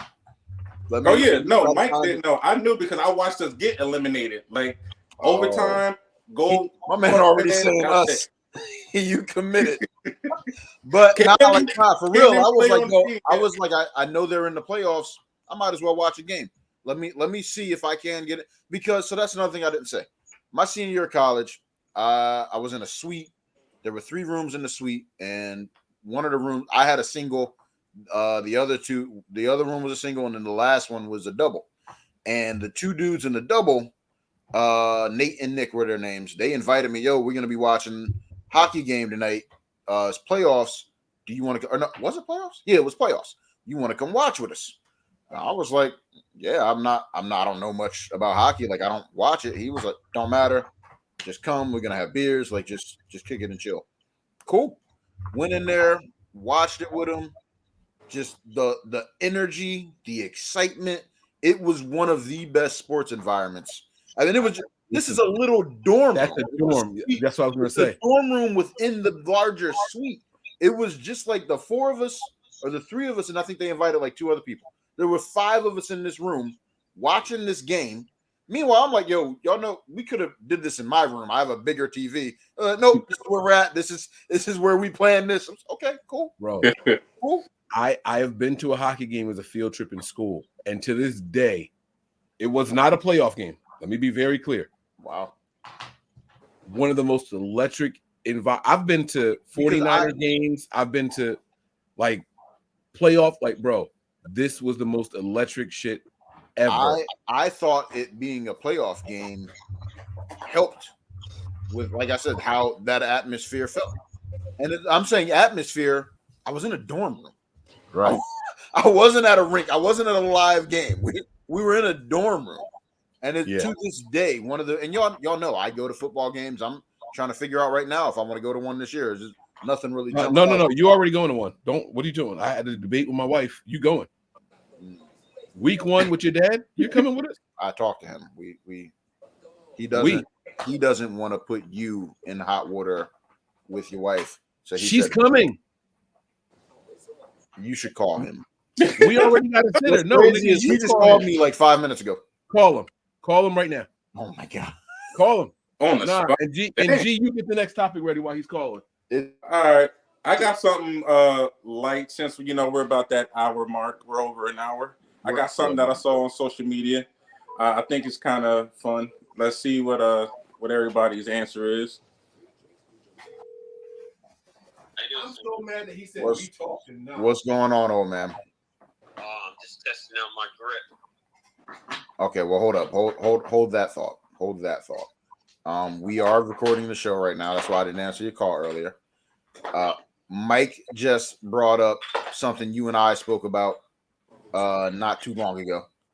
And Mike, say something. Let me see if he can hear you. Mike, check 1 2. Can you hear me, Unc? Yes, I can. Okay. My wife is coming to the game week 1. It's already like we got a sitter and everything already. Do you remember what he's talking about? Yeah, Pittsburgh Steelers. Yes. No. I'm talking about the 49ers. The Steelers just happen to be there.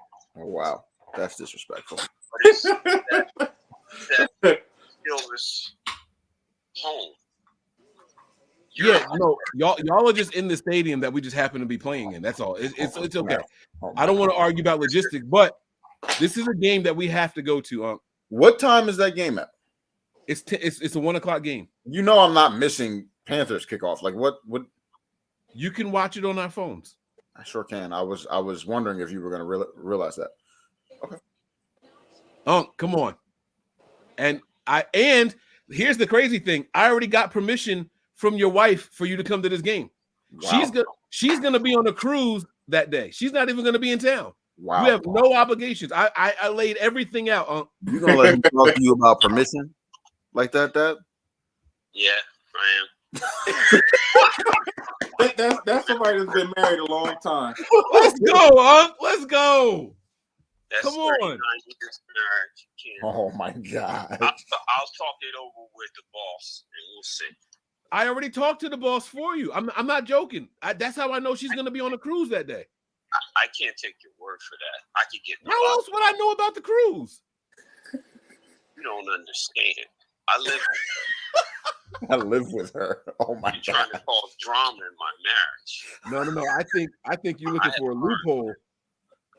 You've only been married for a minute. You don't understand. Yeah, 12 years is a got minute. a decade in.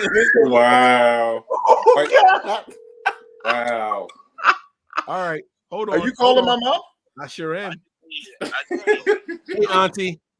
Yes. So I'm on a live show. I'm on the phone with you. Your son is on the phone with your husband. Yes. Didn't we talk about September 10th and where you were going to be and what I was trying to get your husband to come to with me? Yeah, me and you did, yes.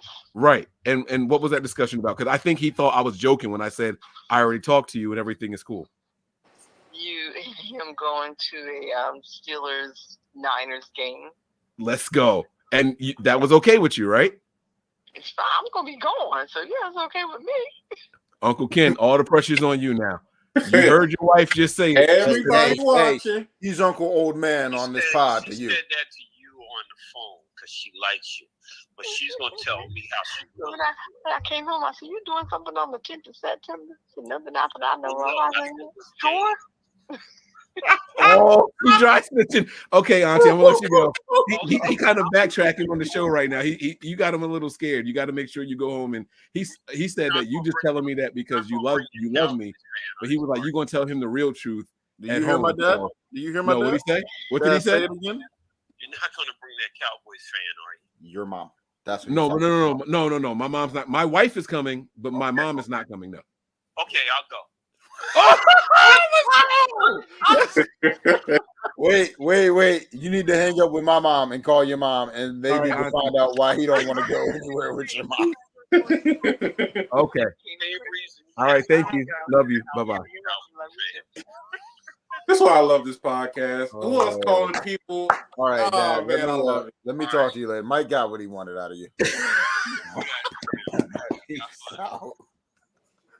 Why that nigga talking about my mama like that? Oh, my God. Why he refer to my mom as that cowboy? Yo, he said something about her the other day being a delusional Cowboys fan. God.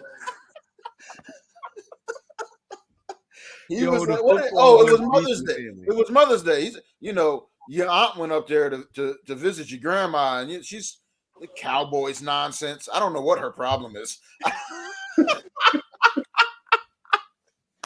I love it. Yo, wow. Okay. All right, G. All right, man. So we're going to do this fun topic real quick to close it out. We're already 20 minutes over an hour. I saw this last week, and I felt like they weren't being honest. So the question was, which would you rather have in your house? Roaches or a ghost? Guess which one everyone was choosing. I hope they all picked the I ghost. hope they said ghost. Mine They is ghost. all picked the ghost. Yeah. And I felt like they was BS. Only a couple people chose roaches. They was like, nah, bro, I'm going with the roaches. You know how hard it is to get rid of roaches? Bro, I lived with roaches in my younger years. I'm going with the roaches. I'm not playing with that supernatural stuff.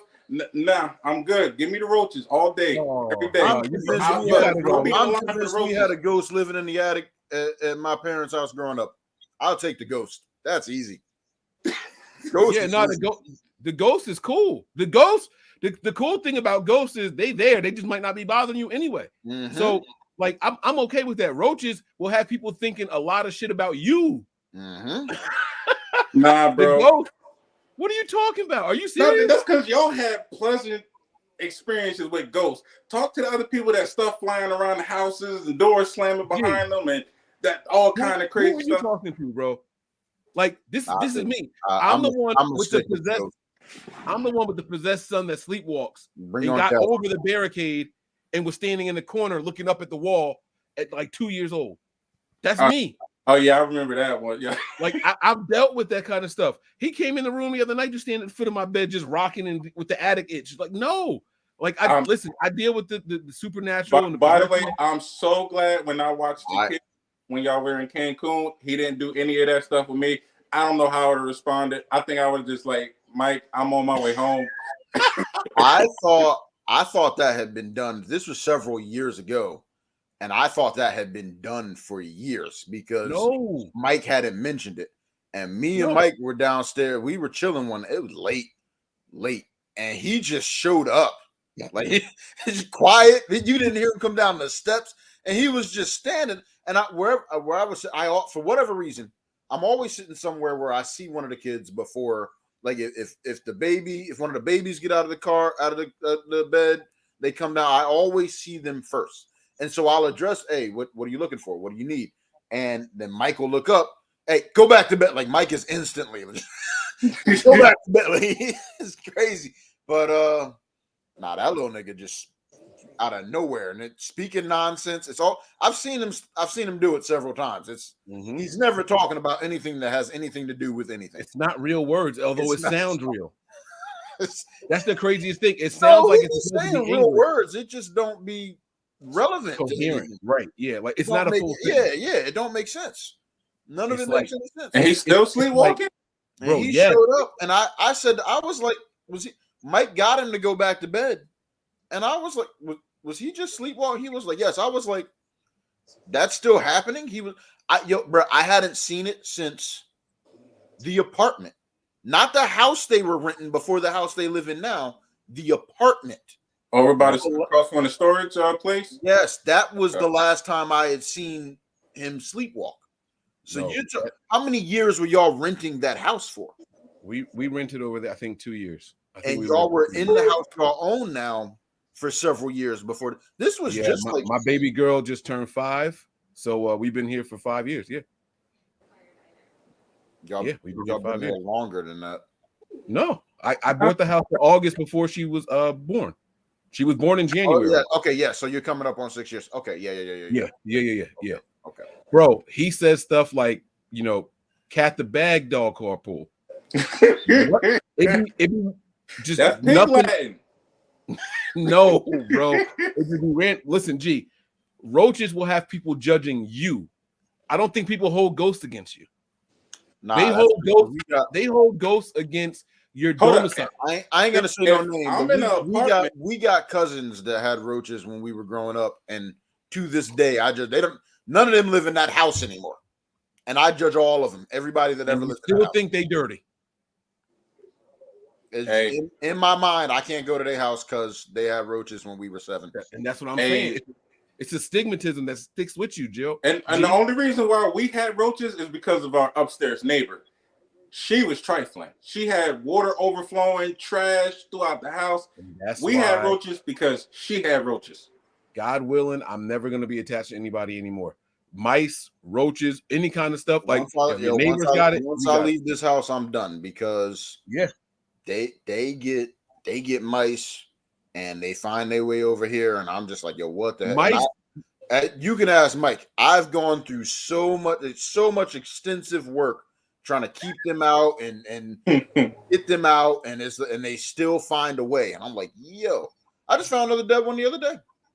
Where? Mice don't bother me as much because one, I don't think that they're as bad as like roaches. They're always temporary, even if you can't catch them. They don't want to be inside. The real desire to be outside is just too cold. Right? Temporary. Yep, they will make their way out. And you can't mouse-proof a house because houses naturally have holes in them because buildings have to breathe. They can't be airproof. They have to breathe, and the only way they can breathe is with holes. Rodents will find those holes. So will small insects, but roaches, bro. And that's one of those things too that like they don't tell you about. If you don't own a home, nobody tells you because when you're renting, it's easy to have your landlord take care of it. But what a lot of new homeowners and people who've never owned a home don't realize, if you own a home, like you will deal with mice at some point. That is inevitable. It's gonna happen. I wanted to come on this episode to hate on y'all. Like I just wanted to throw hate at y'all for a couple of different reasons. But I don't know. I know you was watching the clock, but you also watching the game. Like we got mad time. Like, are you in a rush? Yeah. Nah, I had was waiting for you to come with it because you was already talking earlier how you was getting on everybody. So I mean, Duck said he got a topic. Let's do Duck's topic. I got a couple of topics. By the way, I'm just hating on y'all for love. Like, fuck y'all. Just that simple. Like, do you think he grown now getting eye surgery? What kind of old man, grown man shit is that? Like, chill out. Which one of y'all are older? G's older than you by 2 years, right? Is it 2 or is it 1? Because Trenton school system is a year ahead of you. Yeah, I'm 35. I'll be 36 in December. Oh no, it's 2 years. Okay. I'll be 30. I'll be 34 in November. How is Trenton school ahead of what are you talking about? They let you start. They let you start. They let you start a year earlier. They let you start at 4 in Trenton? No, because my birthday is late, so I had to wait the following year to go. It's 5. So like, I remember my mom, first grade is what's required. How old were you when you graduated? You can start first grade at 5 in Trenton. You got to be 6. No, you mean kindergarten. Okay, fine. Kindergarten. You start in Ewing at kindergarten is not mandatory. Everybody thinks it is, but it's not. But you can start in kindergarten, or at least it wasn't. What are you talking about? In Ewing, kindergarten, you start at 5. In Trenton, you can start at 4. Don't. Hey, How old were you when you graduated Trenton? I was 18 when I graduated high school. Okay, never mind. Yeah, I'm under the impression my birthday is late. Just like Derek, I had to wait the following year because my birthday is late. Right. I was about to say my birthday was early for when I went to school. So I was 18 when I graduated Ewing, but I'm 2 years behind you. You were 06, I was 08. So Trenton is a year ahead of Ewing, even though we graduated high school at the same age. He's 2 years older than you, though. So it's not ahead. It's the same. That's what I don't understand what you're saying. He's 2 years older than you, and he graduated 2 years before you. It's the same. I catch him.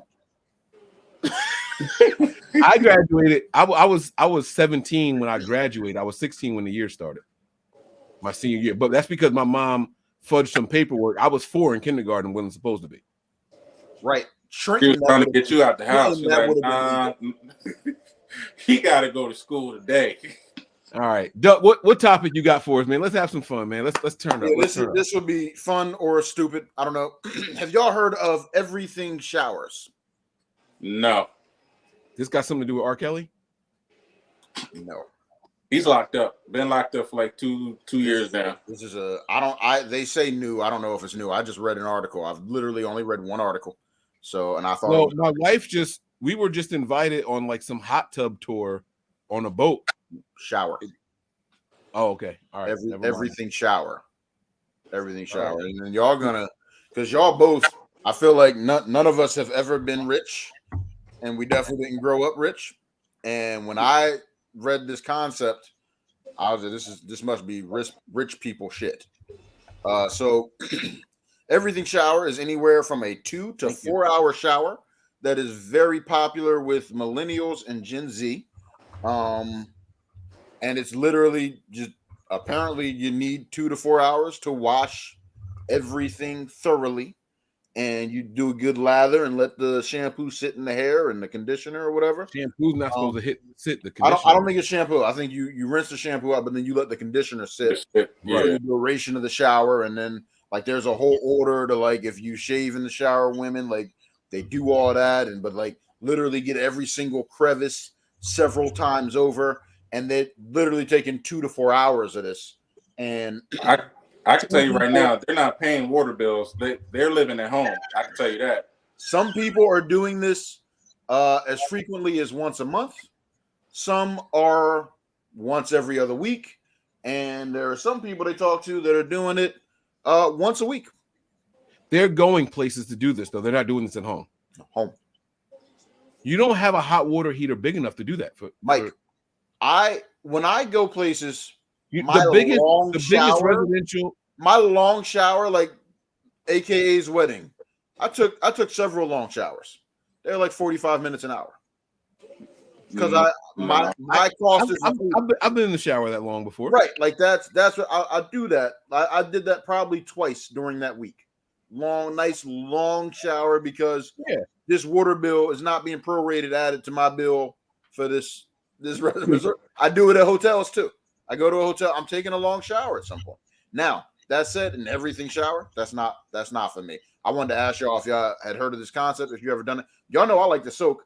Even my baths at the most are 2 hours, and that's just me sitting in soaking. Me, like, soaking. And you know what? The longer I sit in the tub, I still got to get up and rinse off because I feel like I've been sitting in dirty Mike's filth. Yep. Now you got to take a shower. I just got to rinse it off real quick. You know what I'm saying? And that's so real quick back to G's very first question about rich life.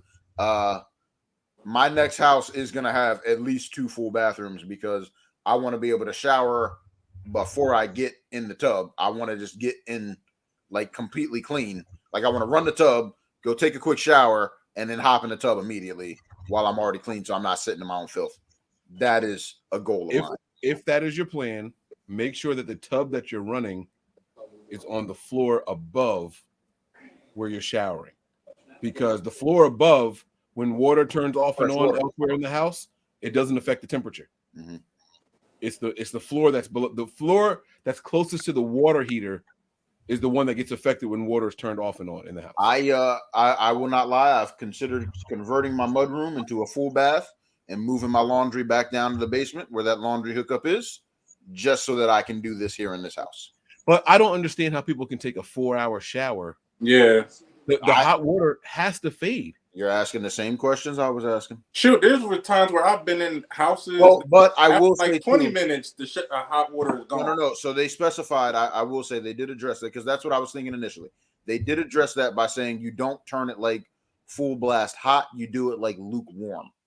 So it's not like all hot water. It's that mixture of hot and cold. But even still. Right. It shouldn't last that long. Now, that said, my hot water heater, when mine went last year, I bought the biggest one I can get. Like, I'm one person, but I have a hot water heater that can support a family of 7. So, hey, go big, go home. Yeah.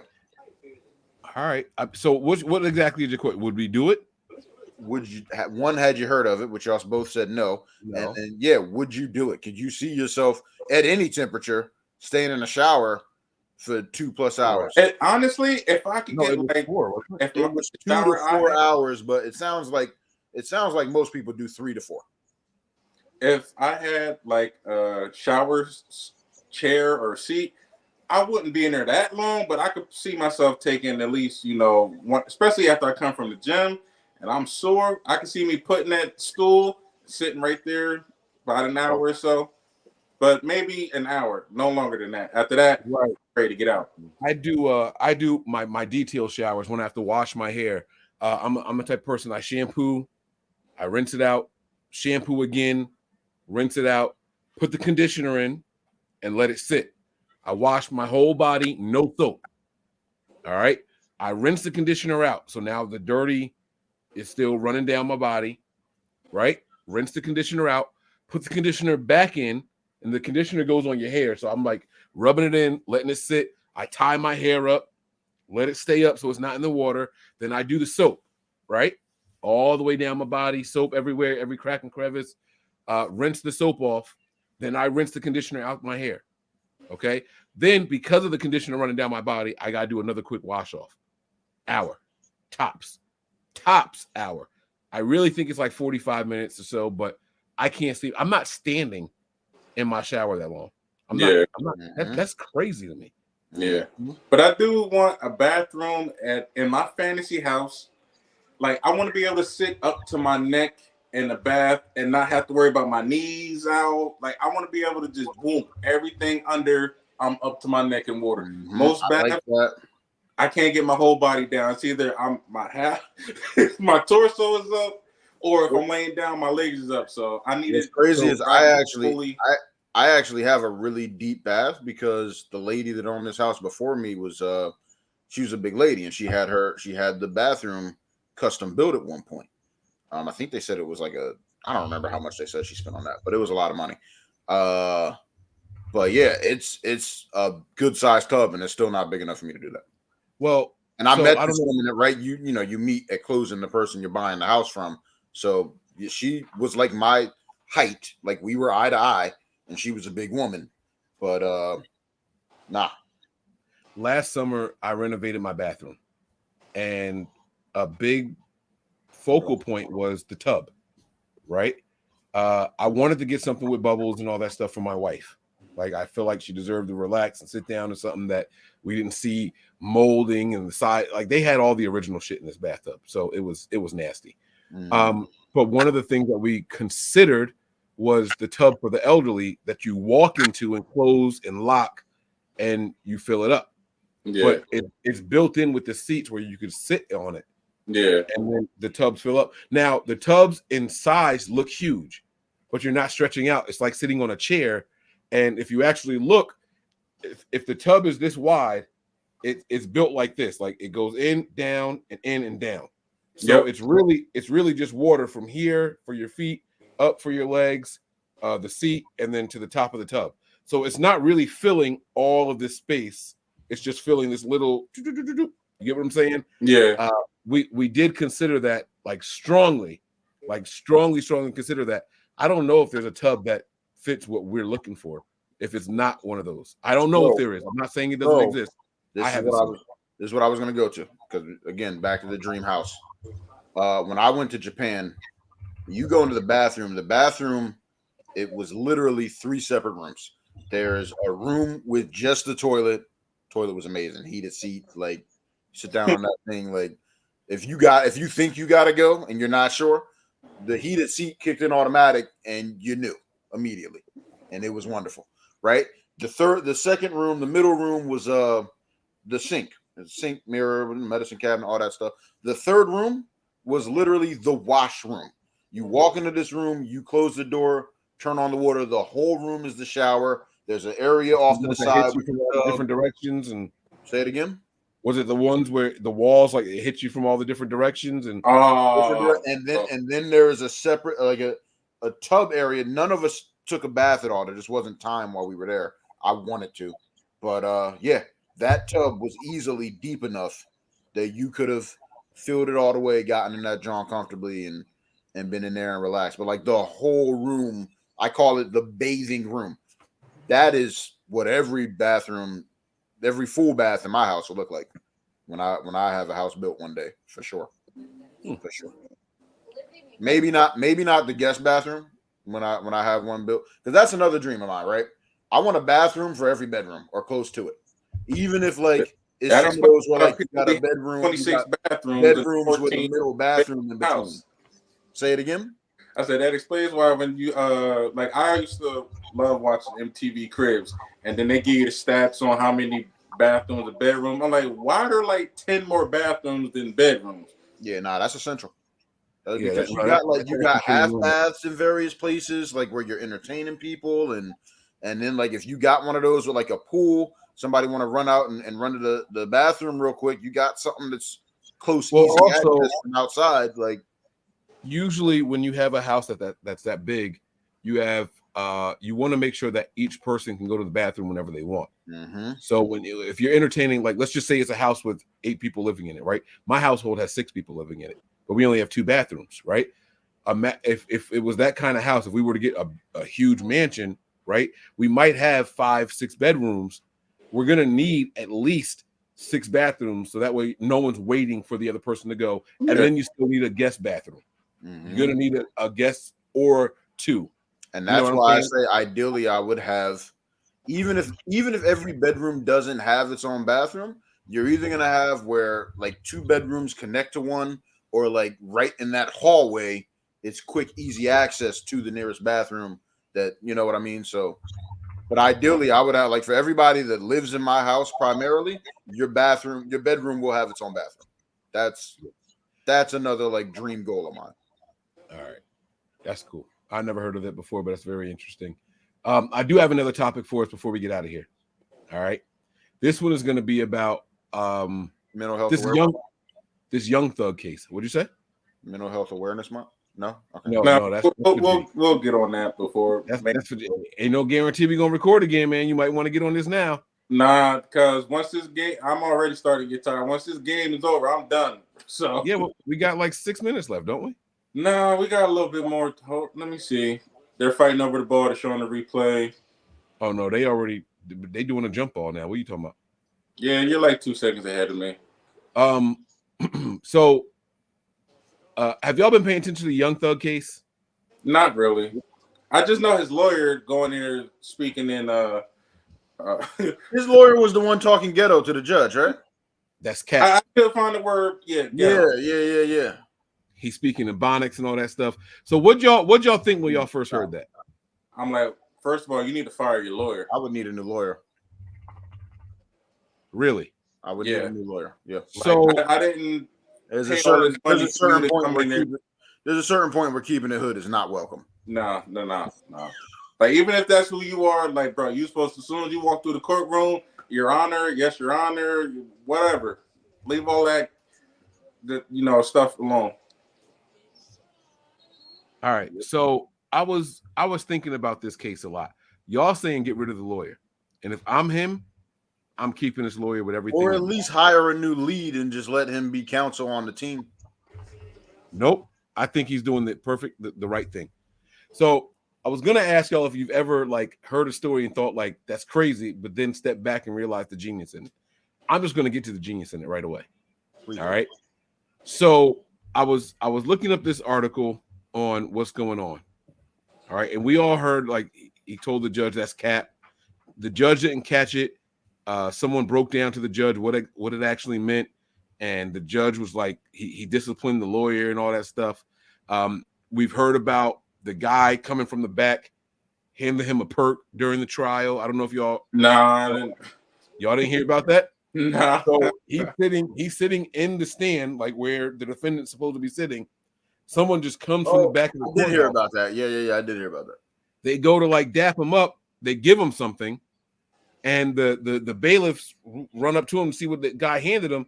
It's a perk, like an illegal pill, right? So I was like, why is he allowing this to happen? My understanding is this. When they made these arrests on these old, this is like RICO charges and things like that, right? Old pending stuff. The courts froze his accounts. So he can't afford to go out and get the lawyers right now. His money doesn't exist. So you're dealing with a public defendant. All right.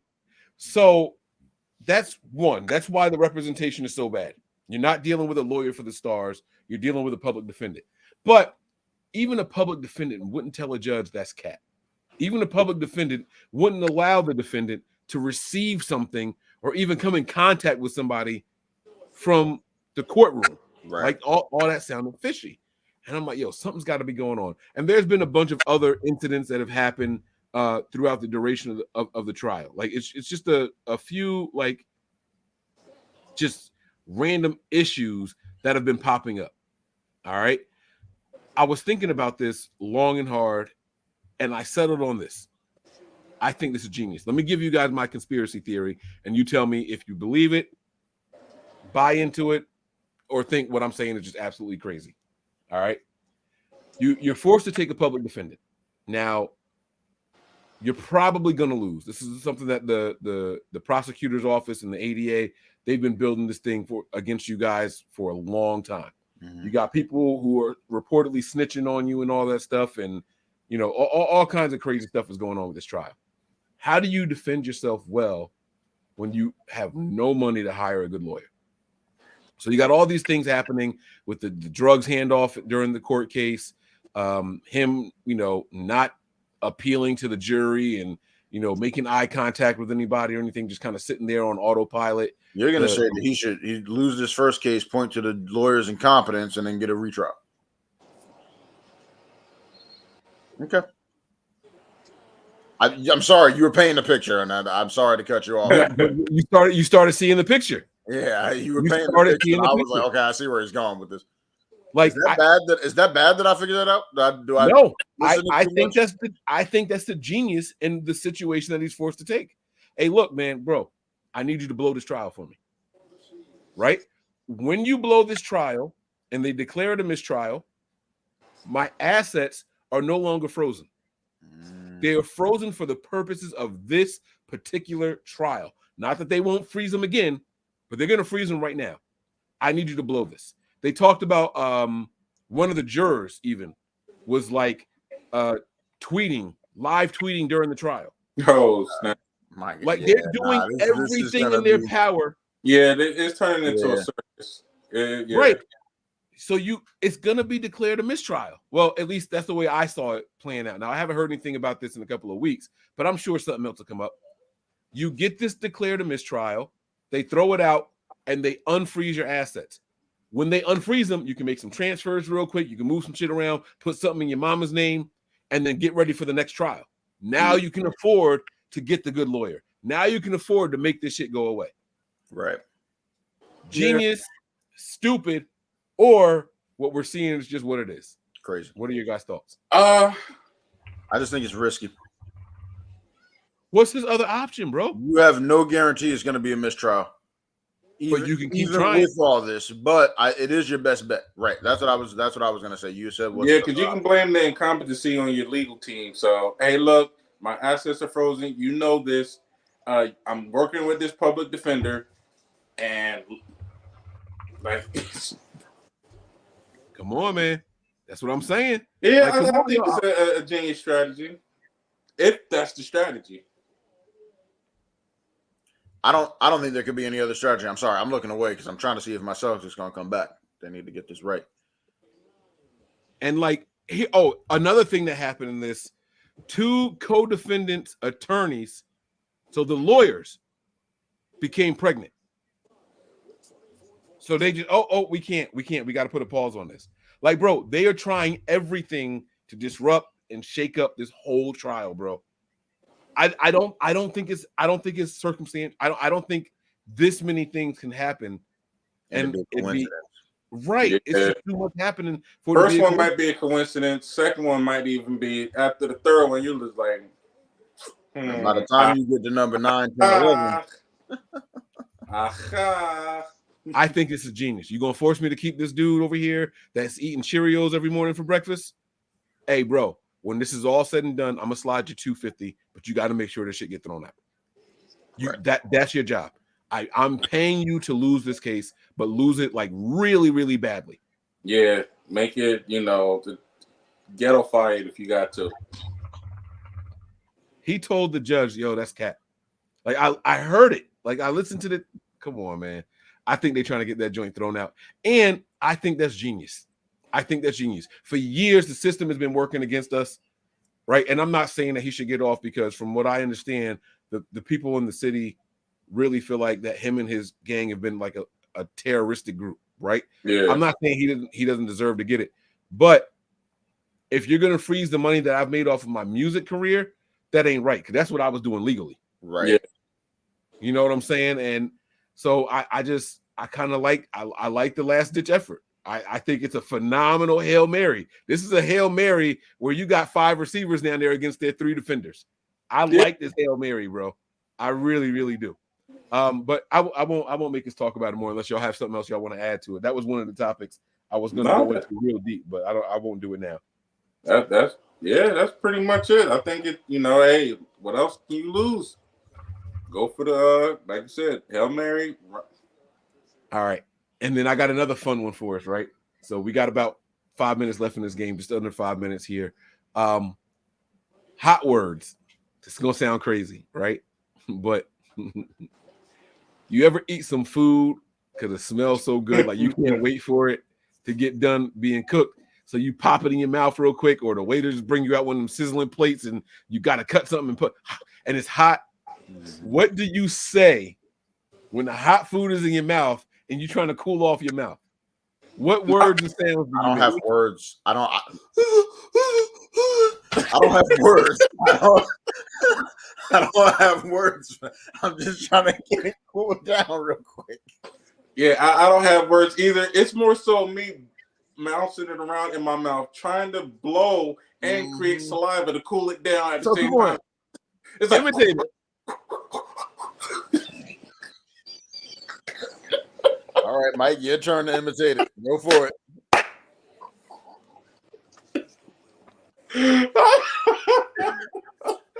Mine. God, yeah. Let me pick up my microphone. He muted himself. He muted himself. Get out of here. Muted? Why you mute yourself for that? Can you hear me now? Yeah. I picked up the microphone. The wire it shook, so it came out. Mine is.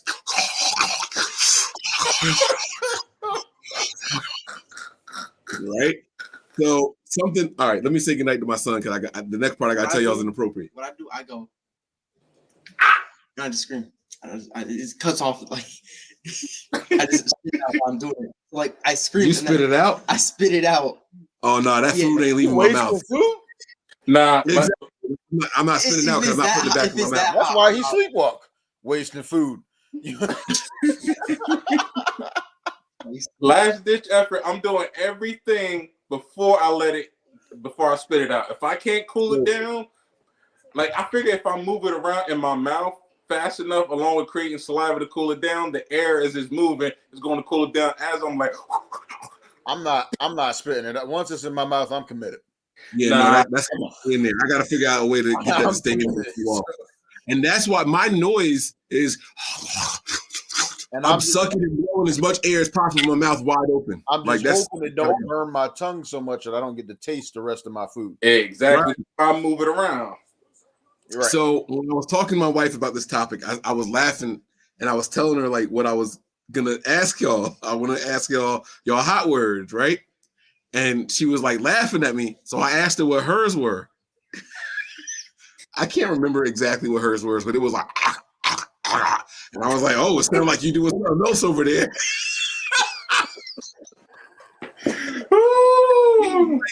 She was like, well, let me hear yours, right? And so I did my. She was like, yours sound like you too over there. So maybe you shouldn't be laughing at me. So what's going over there in the Andrews household? Yeah, it's a lot of ock over here. Like, it's just. Oh my God. I had so much fun talking to her about that, man. I was like, I can't wait for us to do the next podcast. That's one of the other things that I had written down over here, just the hot words. I'm glad AKA is not on here now. I think I would be a little uncomfortable discussing that with her. So let me do the Young Thug and the hot words here. I got a couple of other things. We can discuss this all later. I got Patrick Mahomes' brother, the handling of him and all that stuff. I'm glad. We talked about like if it was your daughter, what would you? Yeah, that definitely got to be for another time. Yeah, and I got some questions for y'all about celebrities too. We'll get to it later, but I want y'all to do some research. Tiffany Haddish, has she been canceled? Don't answer it now. We'll do that on another podcast. We coming up on a 2-hour mark. I don't want us to keep going here. We can wrap this up and enjoy the last couple of minutes of this game in peace here. Even if we stay on camera, but turn off the recording. You know what I mean? To see the end of this game, but. So I don't know if you guys remember, Tiffany Haddish recently got in some legal trouble, not legal trouble, but from public scrutiny about some old like skits that she did. Drawn with Ari Spears and that kid. Yeah, with Spears. And it was basically like promoting child molestation and shit like that. Mhm. And that's going to bring me to our very last thing here on this day in history, unless you guys have one more topic you want to get to. Nah, All right. So a couple of things that I want to discuss here today in history. The very first color image was taken, but what's cool about this, I want to ask y'all opinion on it, was what year do you think the first color photograph was taken? I'm going to actually show it on the video here. yeah, I was about to throw a year out there, but let me see it first. You want to see the image before you give me the year? Oh, that's not what you were gonna do? Okay, let me just Well, give you I'm going to show the image, but I want to know what you think the year was as well. So hold on, let me pull it up here. Hold on, I'm I sorry. was saying I think seeing it might help. It might not make I have to save it. I saved it as a. I don't even know what it. Oh man, I hope this ain't no virus. All right, Never mind. I'm gonna throw my year out there. 1939. 1939. Okay. I was going to say. I was going to go for the 20s. 1920s. Yeah, somewhere in the 20s era. That's crazy because I feel like 39 might be too early. I feel like there's a good chance it was like the 50s, late 40s, early to mid 50s. But that's what I was originally thinking. But I was like, 39. if it's the first color image, maybe just one time, and it might have even been a mistake. I'm trying to think of the oldest picture I ever seen of my grandma. I don't think that was in color. That's why. All right, so let me give you all a little. It was done by scientists. It was not done by public. So this is something that you guys got to remember that shit gets worked on before it's released to the public. So let me give y'all a second chance. I'll show y'all the image. All right, let's look at the image here. This is the very first color image, first colored photograph ever taken in the world. Okay, and I'll tell you, it's called it's a tartan ribbon. Shown by Scottish scientist James Clerk Maxwell to the Royal Institution in London. Oh yeah, it's definitely 20s. I was about to go earlier than that. No, well, Doug, where are you going? Where are you going? I'm not gonna say my first thought because I feel like that's no, please, no. I don't want you to. I want you to trust your gut. My first thought is definitely wrong. I saw that and thought 1902. Wait. Tell me your first thought and then give me what you want to correct it to. I saw that and thought 1902. I don't know why. I was thinking early 1800s, my first thought, but then I was like, you know what, let's go with the 20s. My thought was 1902, and then I was going to go to the 19 teens somewhere, but I wasn't sure where. And I feel like the 1800s ain't it, but I feel the first images were definitely in the 1800s, right? This was 1861. Dang. 1861, bro. And look at this. I don't know if this is a field, it's a ribbon of some sort, but I can't tell if this is like looking down at something. This was done by a scientist. When you first did it, I thought it was like a bird with the wings, and you can see a little bit of beak there. It says tartan ribbon. I don't know what that means. I don't know what a tartan ribbon is. I didn't look that up afterwards, but I thought this was really cool. 1861. Now the reason I mentioned when were the slaves freed? I'm sorry? When were the slaves freed? Oh shit. Did they have color images and black people were still slaves? It's one of them fives. Wasn't it like 1863? So 2 years before. That's a shame. Well, 2 years after the color image. Yeah. I'm like, hold up. He said that's a shame. They weren't going to waste color ink on niggas. I'm sorry. I shouldn't have said we have a much broader audience than that. I shouldn't have said. I'm sorry. I apologize. Hey, we got to let the real us shine through sometimes. The amount of like early 1900s photographs that were still in black and white. So that's crazy. They had 4 decades to perfect that and still.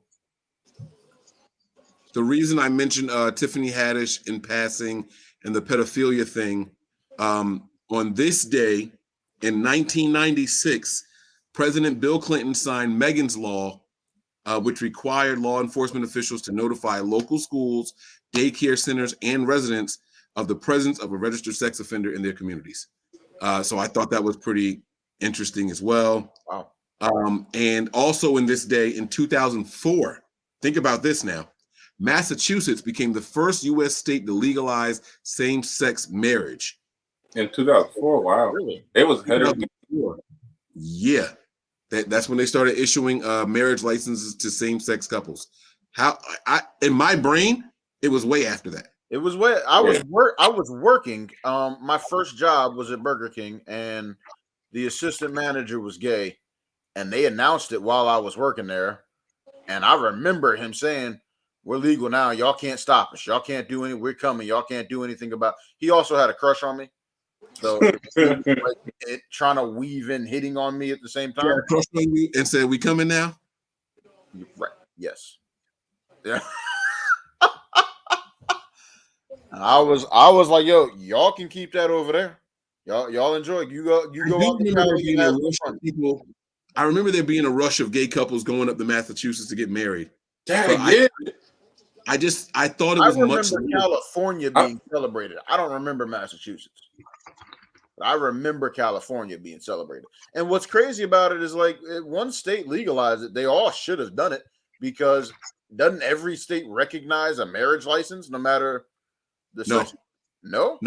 That's why some, like even today, some states have what's it called when you stay together for mad long? And they call it civil, no, not civil union. Common law. Yeah, common law marriage. Yeah, not all states recognize that. So no, different states have different marriage laws, and they hold to it. Like if a crime is committed against a spouse in a certain state, like no, we don't recognize that marriage. It's not your spouse. That's considered just an acquaintance. So Other things that happened today in history. That's crazy. Real quick, that's crazy because my boy got in trouble a couple years ago. His baby mom lied on him, said he was beating on her, and when the cops got there, her mom called the cops. She wasn't even there. But anyway, when the cops got there, he was like, "Yo, she don't even live here," and they were like, "Well, is this hers? Is this hers? It looks like these things are hers. So just because she had some of her property in the residence, he ended up spending a night in jail because that call was made, the lie was told, and she had stuff in the residence, so it could look like that she could establish residency there, even though she didn't live there." So like that, that's a crazy dynamic that it's like in some states it's so stringent that you just got a purse on my couch and all of a sudden you live here. Yeah, right. Other places, that's just an acquaintance. I always feel like if they lock whatever the crime is that you were facing, if it comes to find out that they were lying, they should get that time. Yeah, that would be. Y'all want some fun stuff? Y'all want some? Because today was actually a really good day in history, just throughout the years. Y'all want something fun? Y'all want something more serious? Like what y'all want? I got a couple of things here for y'all. Give me something fun since the game is almost over. Okay. AKA was here. I think she would appreciate this one. L. Frank Baum's The Wonderful Wizard of Oz was first published, and it became a classic of children's literature. In 1939, the film came out. But what year was the book out for The Wonderful? 1939, the movie came out? Yep. I'm sticking with the 20s. 20s? Nah, that The Wizard of Oz got to be much older than that. 1900. Yeah, the Wizard of that book has to be much older than that. Yeah. I thought you were going to go further back. And honestly, I feel like if that's when a book was published, because previously the medium for storytelling was just storytellers. That story's probably been getting told for much longer than that, would be my guess. Yeah. Shrek came out in 2001 on this day. But on a more serious note, this is one that's going to be important to the three of us, at least in our families. School segregation outlawed by U.S. Supreme Court. What year do you think that was? Now, I just told y'all that the slaves were freed in 1863. 1863. When do you think school segregation was outlawed by U.S. Supreme Court? Well, I was going to say 60s, but shoot. It's close. You close. All right, I'm going to rock with the 60s then. Yep. Hold up. I'm trying to reference my Forrest Gump memory.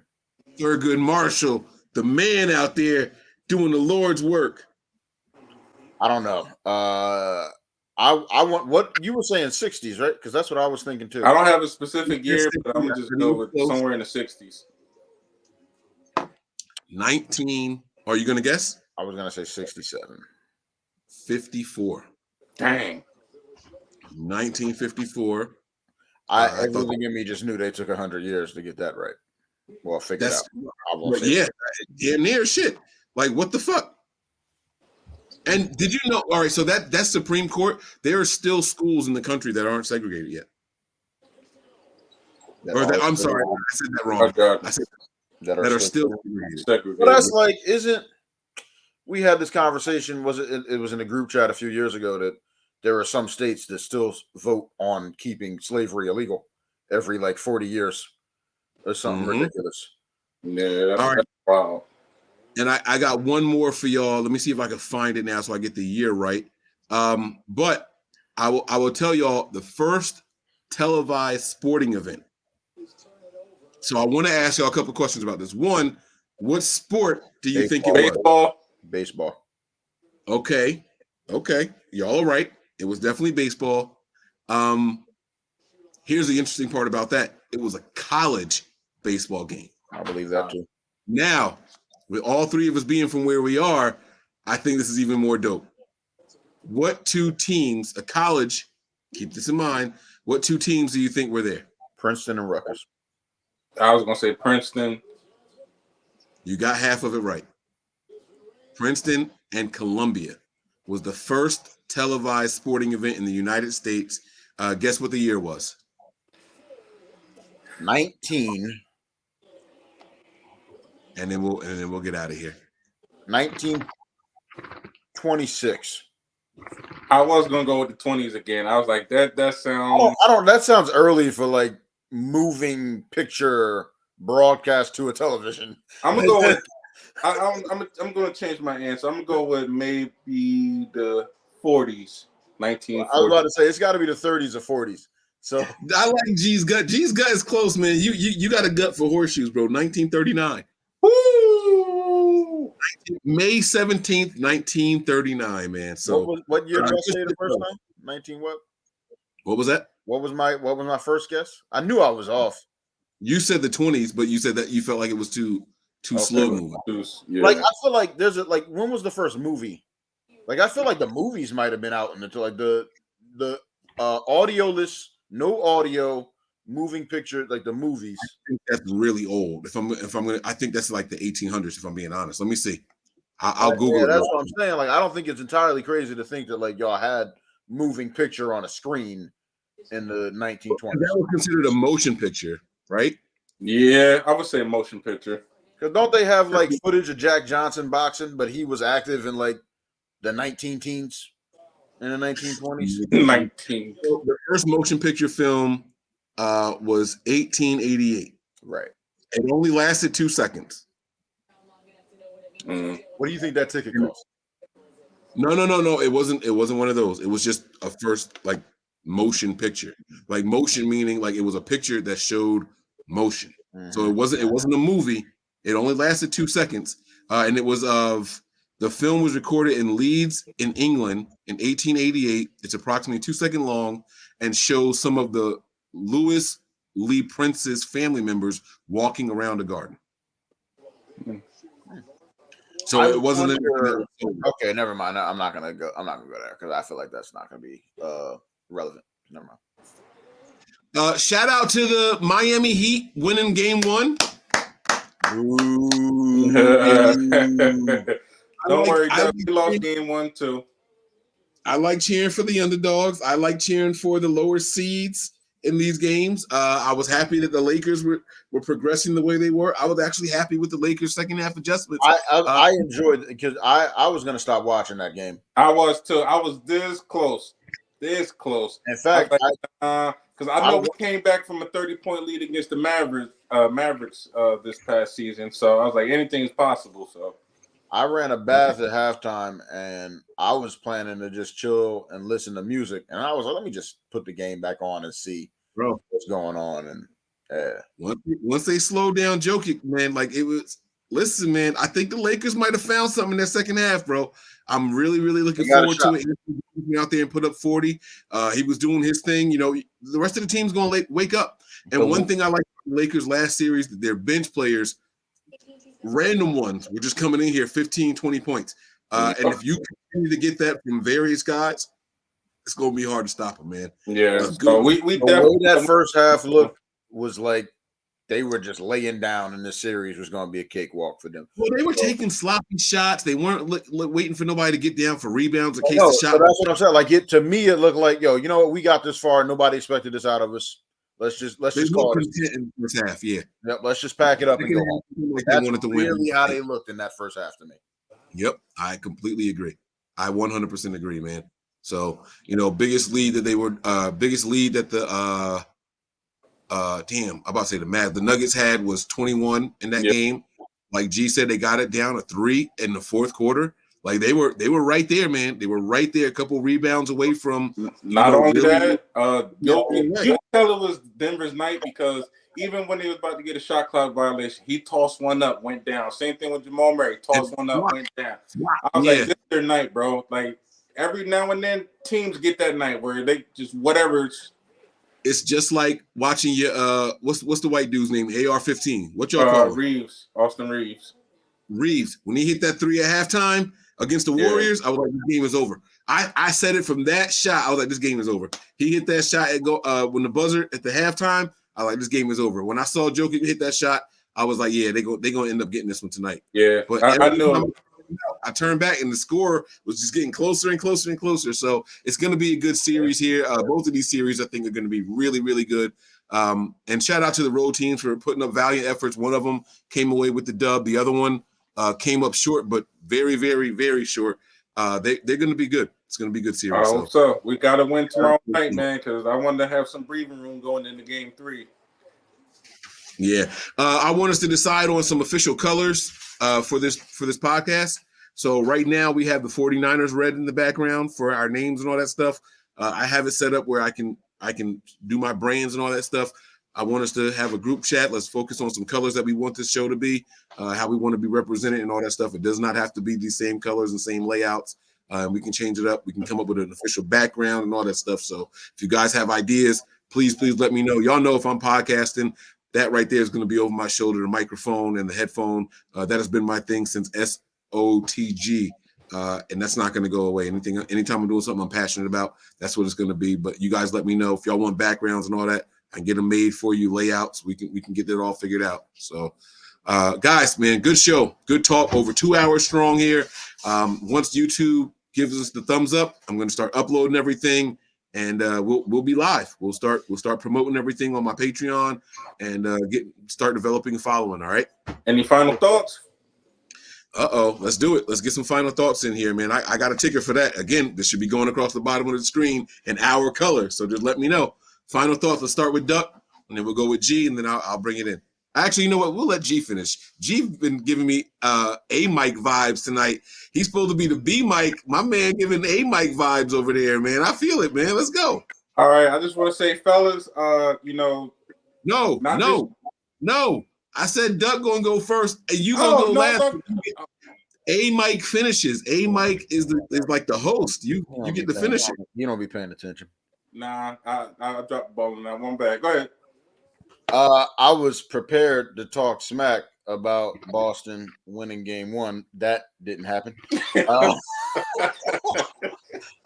was my thought early in the show. I got my final thoughts. Boston about to get to the finals and slap up Denver. Yeah, I was going to just count the Lakers out of it, but Denver, wow. It did not go my way. Otherwise, no, I'm just thinking about I low-key want to inflate that pool again and put the hot water in. His final thought has nothing to do with the podcast at all. Nothing to do with anything. I don't have anything right now. I mean, that's why I love final thought, because it don't have to be podcast related. It could just be whatever, yo. That's why I love it. I do have something though, and it's not really podcast related. It's just craziness. So catching up with my boy from I just quit a part-time job a few months ago, right? And so we're catching up the last few days, and I'm telling them about something crazy that happened right here, intersection of my house, because I live on a corner. And basically, I'll do the short story. Y'all stay sober. And if you're not going to be sober, don't go outside. This dude was streaking between intersections, laying down at intersections butt naked. And like when the paramedics and the local private school here, their security came, they were like, well, I saw him back on this street. He never had on underwear when I saw him. Another one was he had on underwear, and then the next time I saw him, he didn't have any on. When they caught up to this dude, he was literally laying in the middle of my intersection here. Everything.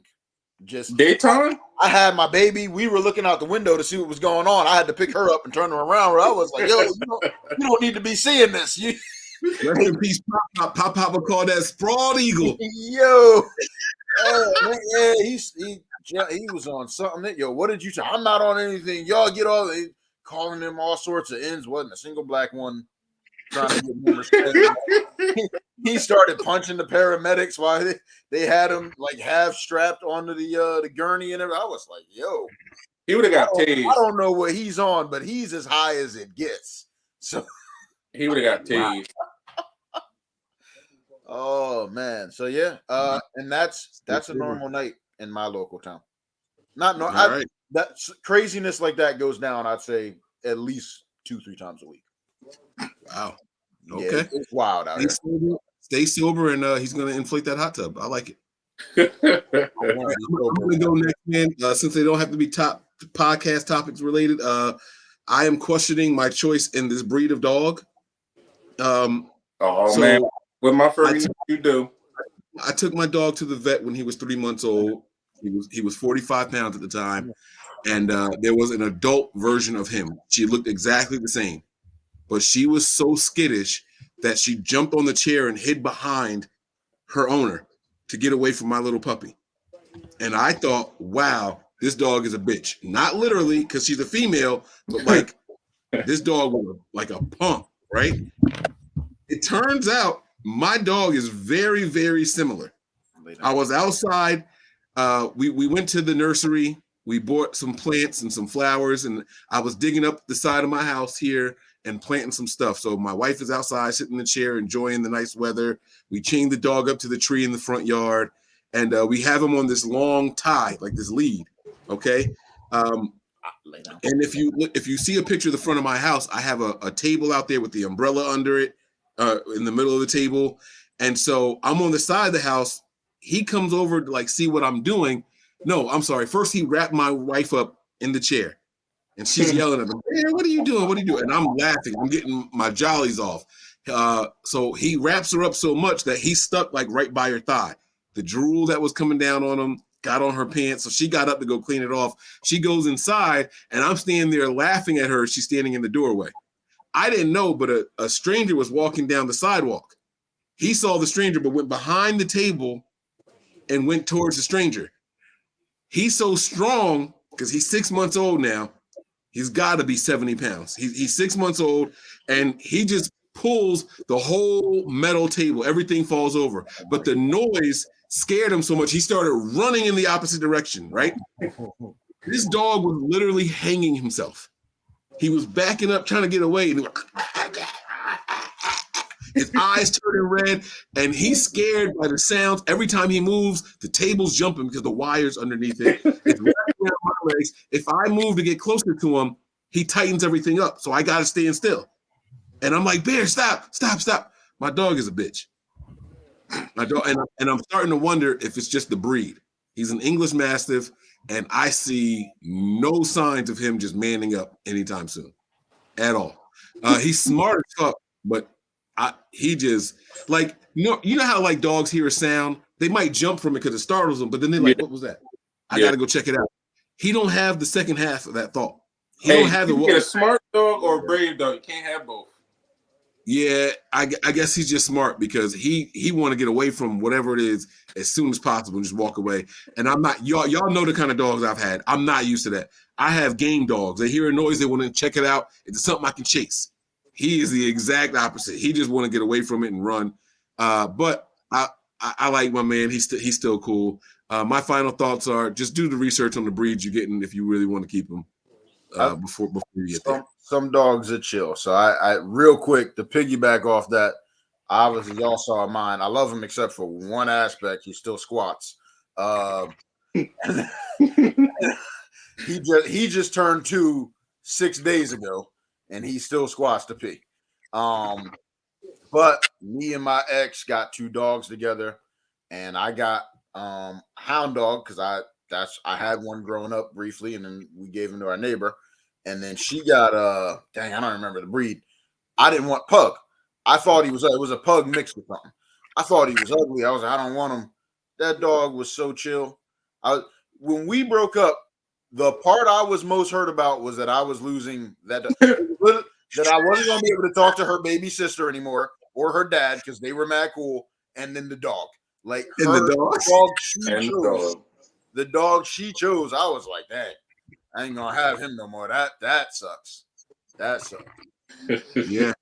It's funny how that all works out sometimes, So it is what it is. G, talk about the personality on a dog. He was chill. No, they have them, man. They're definitely different. They definitely have their own personalities, man. Yeah. Final thought, G, man. You gonna take us out of here, man. I just want to say, fellas, not just my podcast mate, just all the fellas listening. Take care of your health. Follow up on your doctor's appointments. Stay consistent. Don't just go to the doctor when your penis ain't working. Like, always keep up to date on all your doctor visits, everything. That's my final thoughts. All right, man. That's going to do it. We're going to get up out of here, y'all. I had a good time, fellas. Good show. Everybody else out there, we'll see y'all soon. Peace. Deuces.